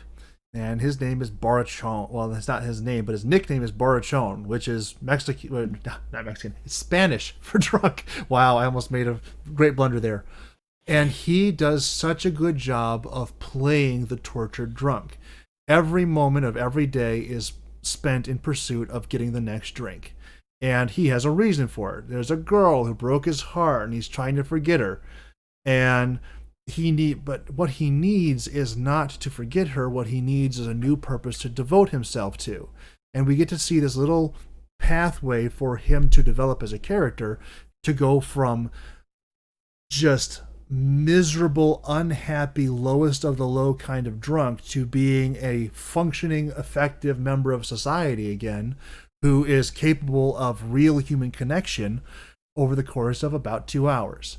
His is probably the most compelling story in that movie, if people give it the time. I mean, and it's a great, like, everybody in that movie has an arc. Everybody has an arc, and it's surprising how well they were to pull this off in just a short little movie. And it's a John Wayne movie, and people are like, it's a John Wayne movie, he's just gonna like save the day and yada yada. But if you actually pay attention to the characters, every single person has a very defined arc that they follow along. And I happen to think that Dean Martin's character in that one does the best. His name is Dude. Dude, not really. He doesn't actually have a name. He just has a bunch of nicknames. He's Dude. He's Borrachon. It kind of is what it is. But it's me. Yeah, but I mean, but one of the things in particular that he does is that as he's playing drunk, as he is drunk, there are times where he isn't drunk. And in the times where he isn't drunk, I'm not saying that you should do this, but he's surly, he's jittery, he has like the constant, like, just lash out kind of hangover. Like every sound, every light, everything around him is just a great affliction to his mind to be around. And so as he's experiencing all this, someone comes up and says, "Hey, dude, good morning," and he just like lashes out at him. This happens, and he just lashes out at this guy. Why are you here? Why, you're not providing me what I want with, and he just gets after him. Like there's a point where he's trying to like shuffle cards or something, and he messes up and he drops him on the floor, and he's trying to pour a bottle of trying to roll a cigarette, and he can't do it. He's just messing up cigarette after cigarette after cigarette, because it's the 60s and they could show a bunch of people smoking on screen all the time. And as the thing, he's trying to roll a cigarette and he can't do it, he messes up like 5 or 6 of them before somebody comes over and like just does it for him. He says he's just miserable. Everything around him is miserable. He is miserable, so he drinks, which makes life more miserable. And he reacts as though everything around him is miserable. I'm not saying that's what you have to do, but I'm saying it's an idea on what to do when he's not drunk. You can play drunk sober.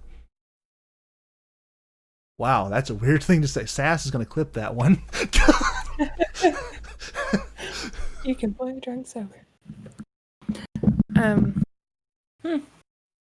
That is some food for thought, though, to kind of branch out when he is sober, to still refer back to that. I haven't really had an opportunity to, because I'm bad. And if you'd like to, and I don't. Go ahead. I was just going to say, I don't know how to combat, so role play during combat is kind of impossible for me. Actually, particularly in that regard, if you were drunk at that time, which apparently you weren't, but if you were drunk, what you did when you were looting bodies was perfect. You were like, gotta get out of here. Oh, shiny. And you like stumble over and start looting the guy as there's like people, like your friends are dying around you. That would have been perfect role play for that kind of a situation. But apparently, since you were sober, iffy. Oh, another way to do that would have been to either be very reckless and just kind of like, isolate one of those gunners who was off there on the right side and just shooting people. And you're like, the sound, it's too much. And you just like book it over to him and just like stab the daylights out of him because he's making too much noise. Don't just be Don't just like look at the map. Be conscious of where you are in the map. Be conscious of what your character is experiencing in the map. He's drunk. He has a hangover. He's upset. Bang! There's a loud noise. Wow! You gotta stop this. And just like have a running argument with Crane about how loud his guns are and how he just causes you a headache every time he pulls a trigger. Crane, would you please stop pulling the stupid trigger, man? It hurts me every time you do. And just build into it. Just lean all the way in there.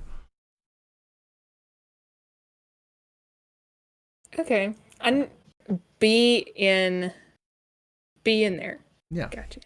Don't, like I said, there's what's happening on screen, and then because we're playing via the internet and we're not in a room like people have been playing Dungeons and Dragons since the 70s.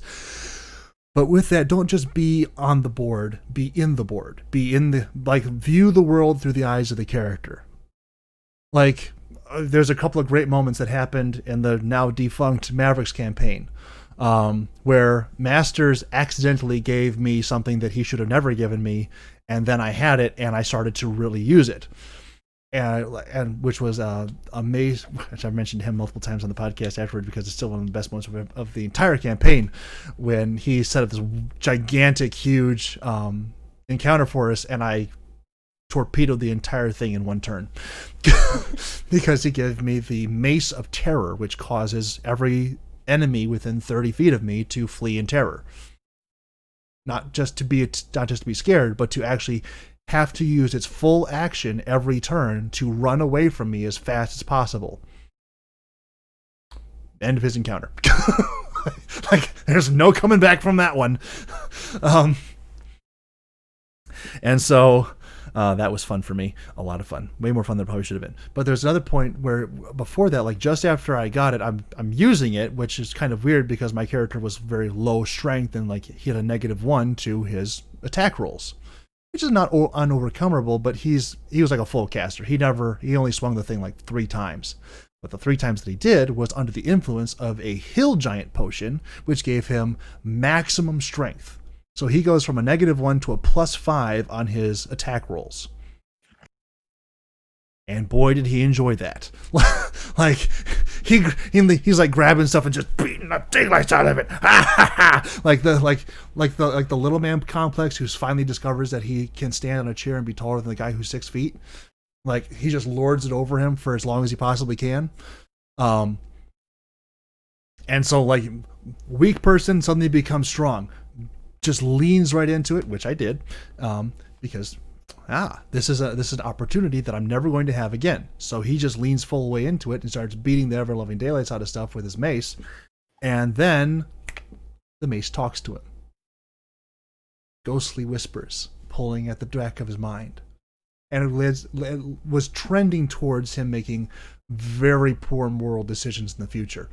But it opened a door through not just being like, okay, well, I have this and I have this, how can I do this? But like, okay, I'm a character who is weak. He has a weapon that he's not really well suited to use, and now he suddenly has an opportunity to use it not just to its regular extent, but to the fullest possible potential of this weapon.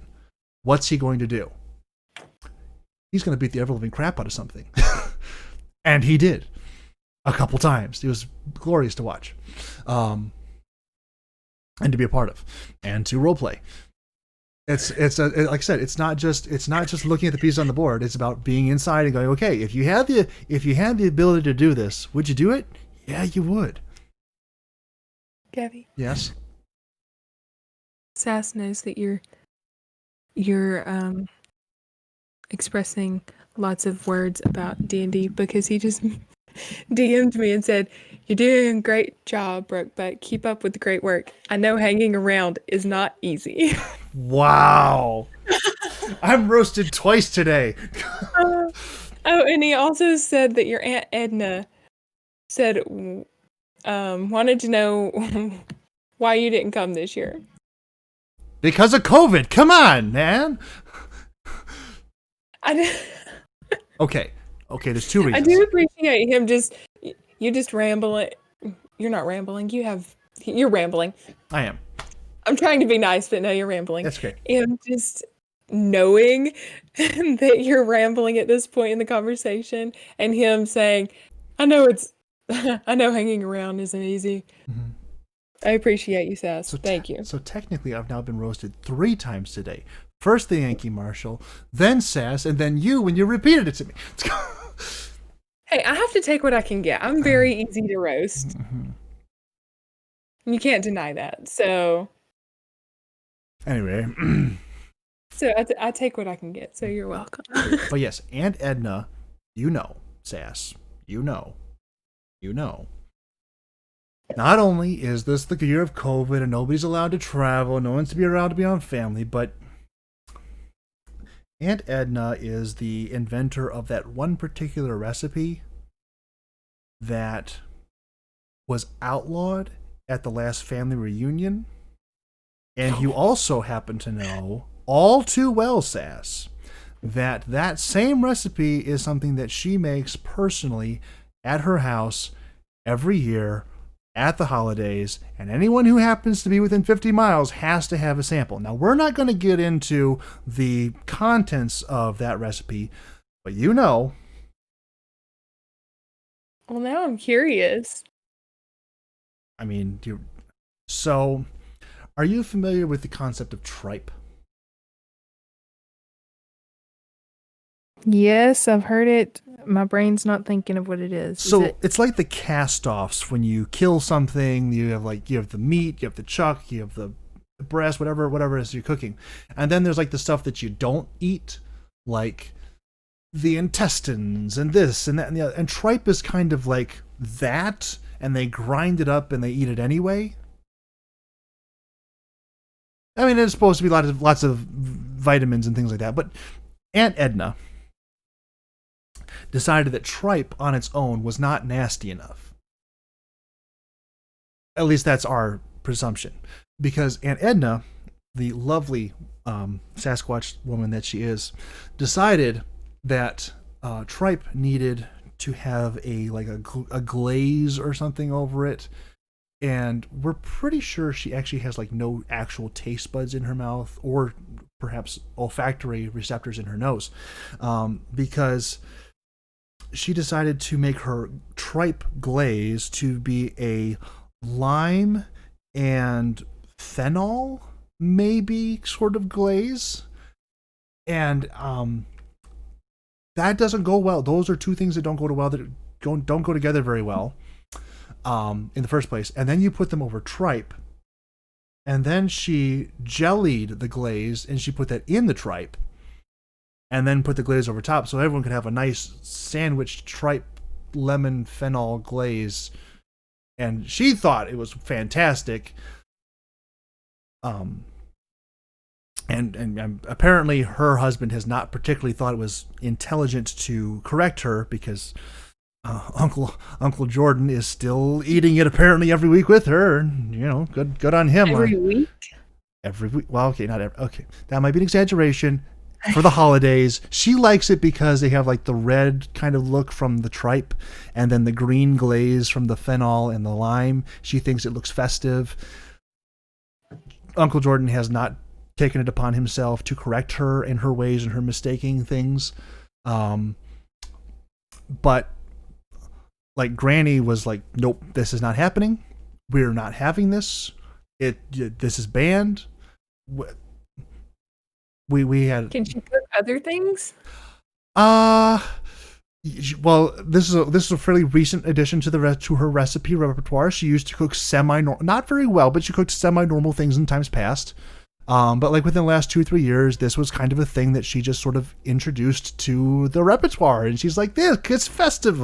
And it's red tripe with green lime phenol glaze. And it's awful. It is an abomination. It does not meet the qualifier for food.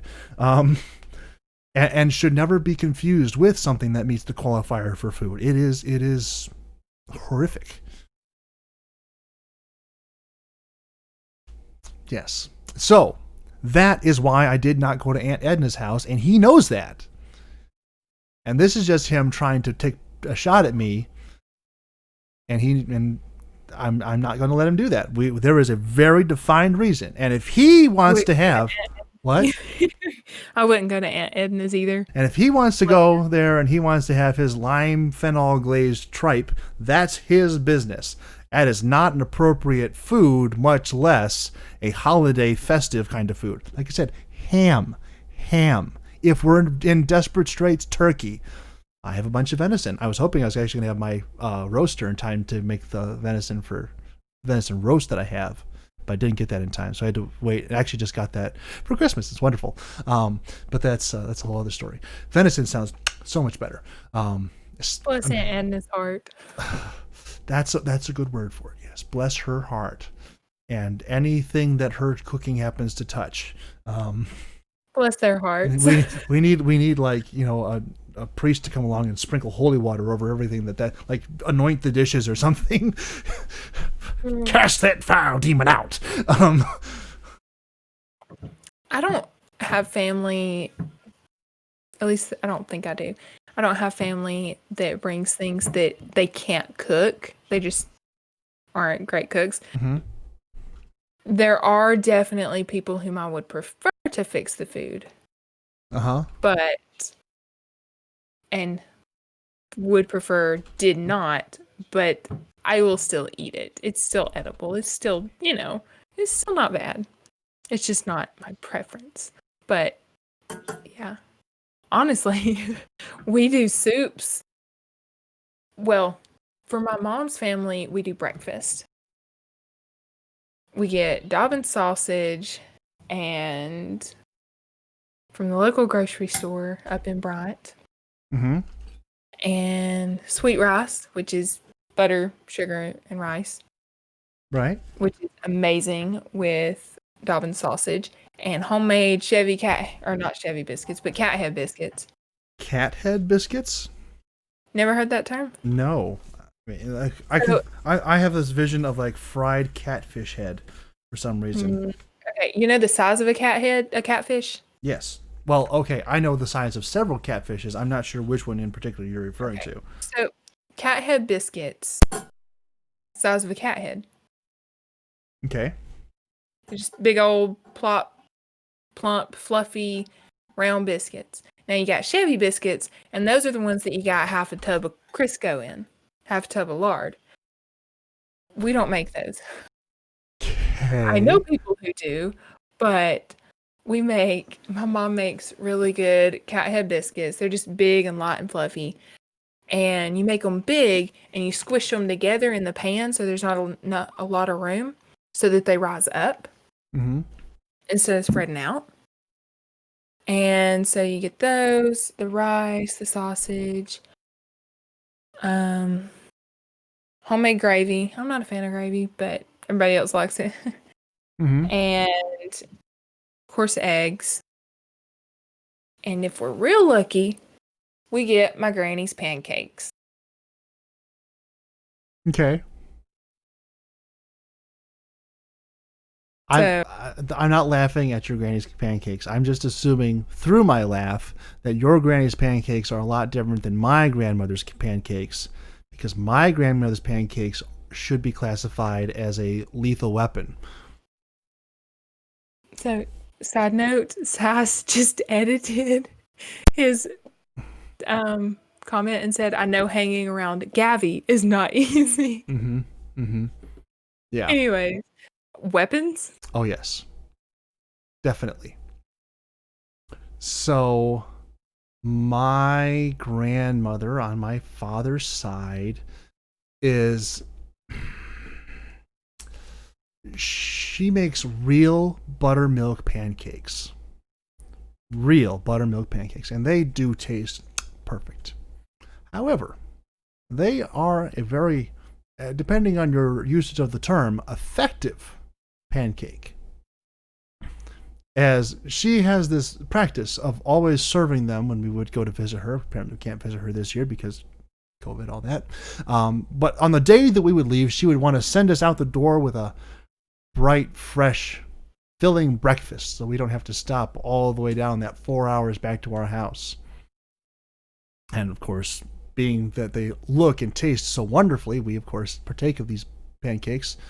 Finish loading up the car, we're back on the road, less than an hour about 30 minutes after having them. Almost exactly 50 minutes after finishing our meal, we have to make a stop. Just group bio break. Like, it's not like, oh, we should make, no, we have to make a stop. Like, it's not an option, it's required that we all stop. and like they use these, like the efficacy, the timing is just spot on. And it throws us all for a loop. And I mean, they taste fantastic, and we of course eat them very graciously and I don't want to eat those. We're just like, they taste good, but they don't stick around for very long. Yeah, my granny's pancakes, they don't really they don't do that. Most of them do end up gone before they get to the table with syrup. Like, you don't need syrup with them. Mm-hmm. You add syrup, and they're that much better. But they have a tendency to just we'll start off, we're sitting there flipping pancakes and everything, and we got a stack about a foot high. By the time it actually gets to the table, there's like 4 pancakes left. Mm-hmm. I mean, they're just, oh, now I'm craving some because we didn't get them this Christmas. They just made the biscuits and everything because the pancakes, that is my thing. That is, everybody eats them, but that's like, I want pancakes. Mm-hmm. But everybody else is like, we have to have the sweet rice, we have to have the biscuits, we have to have the gravy, we have to have the sausage. I'm like, yes, but we also have to have the pancakes. Yes.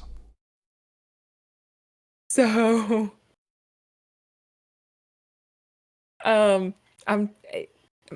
mine kind of falls through because everybody else is like, we have all these other foods. Like, we already have bread, we already have sugar. What's your problem? And I'm like, it's not the pancakes. Mm-hmm. Yeah. Also, what's this sweet rice? It's literally, I heard somebody call it rice pudding. Okay. But rice pudding, to me, it has like cinnamon and raisins and pecans or something. And it's literally, we usually use minute rice. And I think it's 5 cups, and put like a stick of butter and sugar in it. Mm-hmm. And you might have to add some water because it's not like a dry rice. It's moist and like, I don't know how to explain it. It's just sweet rice. It almost good. Sounds like Japanese mochi or something, but it's clearly not that. Yeah, so I don't know how to better explain it, but it's literally just some extra water and rice, butter, and sugar. Okay. And it's, when you combine it with Dobbin's sausage, for the first time this year, I don't know why I didn't think of this before, but I took one of my mama's biscuits and I cut that thing open, slapped a dollop of sweet rice on it, and slapped some sausage on it and put it together. And oh my goodness, that was like, and all the butter from all the things, and I just felt my arteries clogging, and just like, oh my gosh.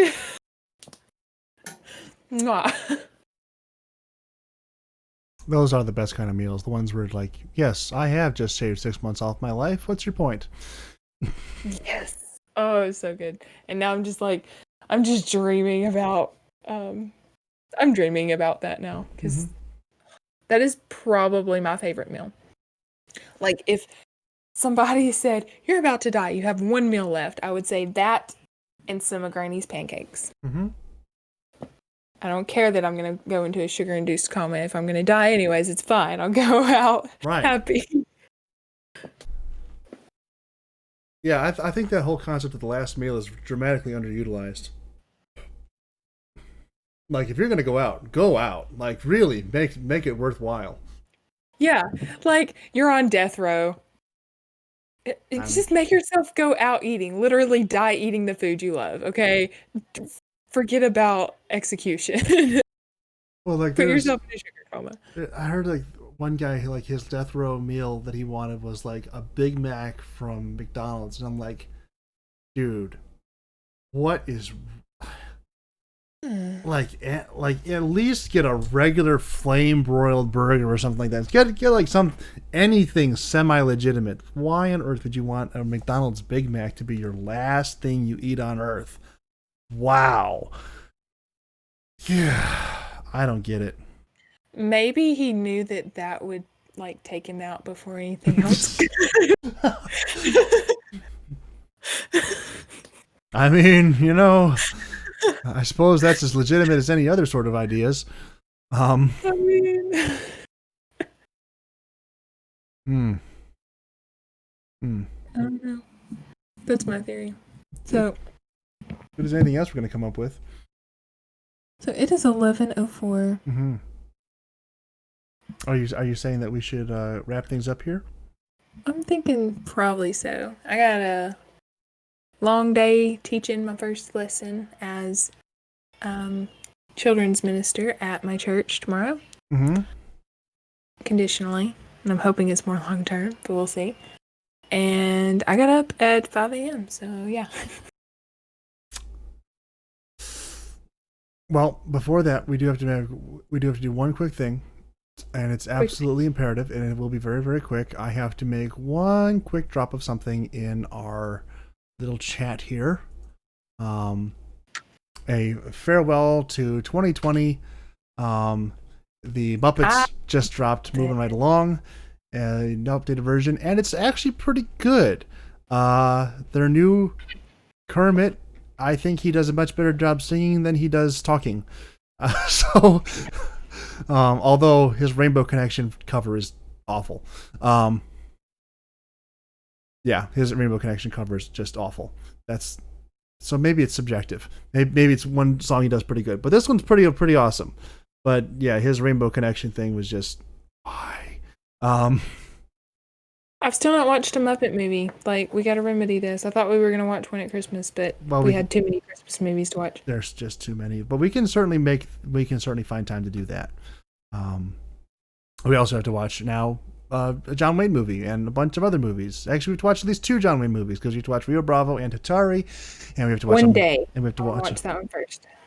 Want to watch the Muppet movie first? No, Which one? Day. One day. The movie I've been telling you about. Oh, I don't remember this at all. Anne Hathaway. Oh, okay. All right, fine. We can watch that one. It's been a while since you mentioned this to me, so in fairness. No, it's not. It's been a couple of weeks. Been a couple of things have happened the last couple of weeks. I don't know if you know this. Yeah, the last week feels like 3 weeks. Remember when I said that it had been years ago since I made a D&D character, and I've only been playing since February of last year? Less than a year ago. And I'm like, oh, it's been years since wait a second. No, it hasn't been several years. Yeah. It's been since May. Yeah. I'm kind of like, Hannah's been married for almost a year now. No, it was October. Yes. October. And then I'm like, I've been a coda for a year now. No. October. Mm-hmm. Like, just the last 3 months feel like a year. Yeah. If ever there was a meme to sum up 2020, it's not the years, honey. It's the mileage. That's accurate. Oh, yeah. Anyway. RIP 2020. Masters, please get better soon.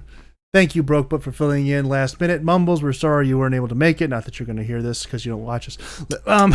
Sass, thank you for being a part of everything, for reminding me of Aunt Edna's abomination, and for all the lovely things that you do to help keep this podcast running and interesting and enjoyable to keep doing.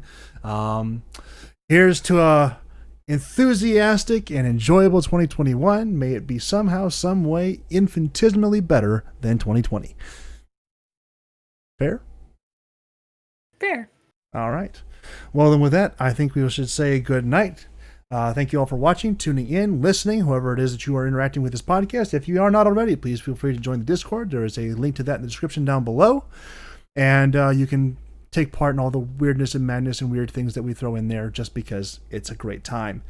Also, please feel free, and not just feel free, feel obligated, in fact, to share this podcast with people that you know, like, don't like, probably more so those who don't like, because it's a great torture device if you use it properly. And we will hopefully be able to grow our viewership from the 3 that it is to maybe 4 or even 5. Who knows? That could be a real stretch goal for the year. Stretch goal, 3 words. But yes, thank you all for watching, and we'll see you all next time. Any last words from Broke Butt? Thanks for having me. Bye. That works. Goodbye.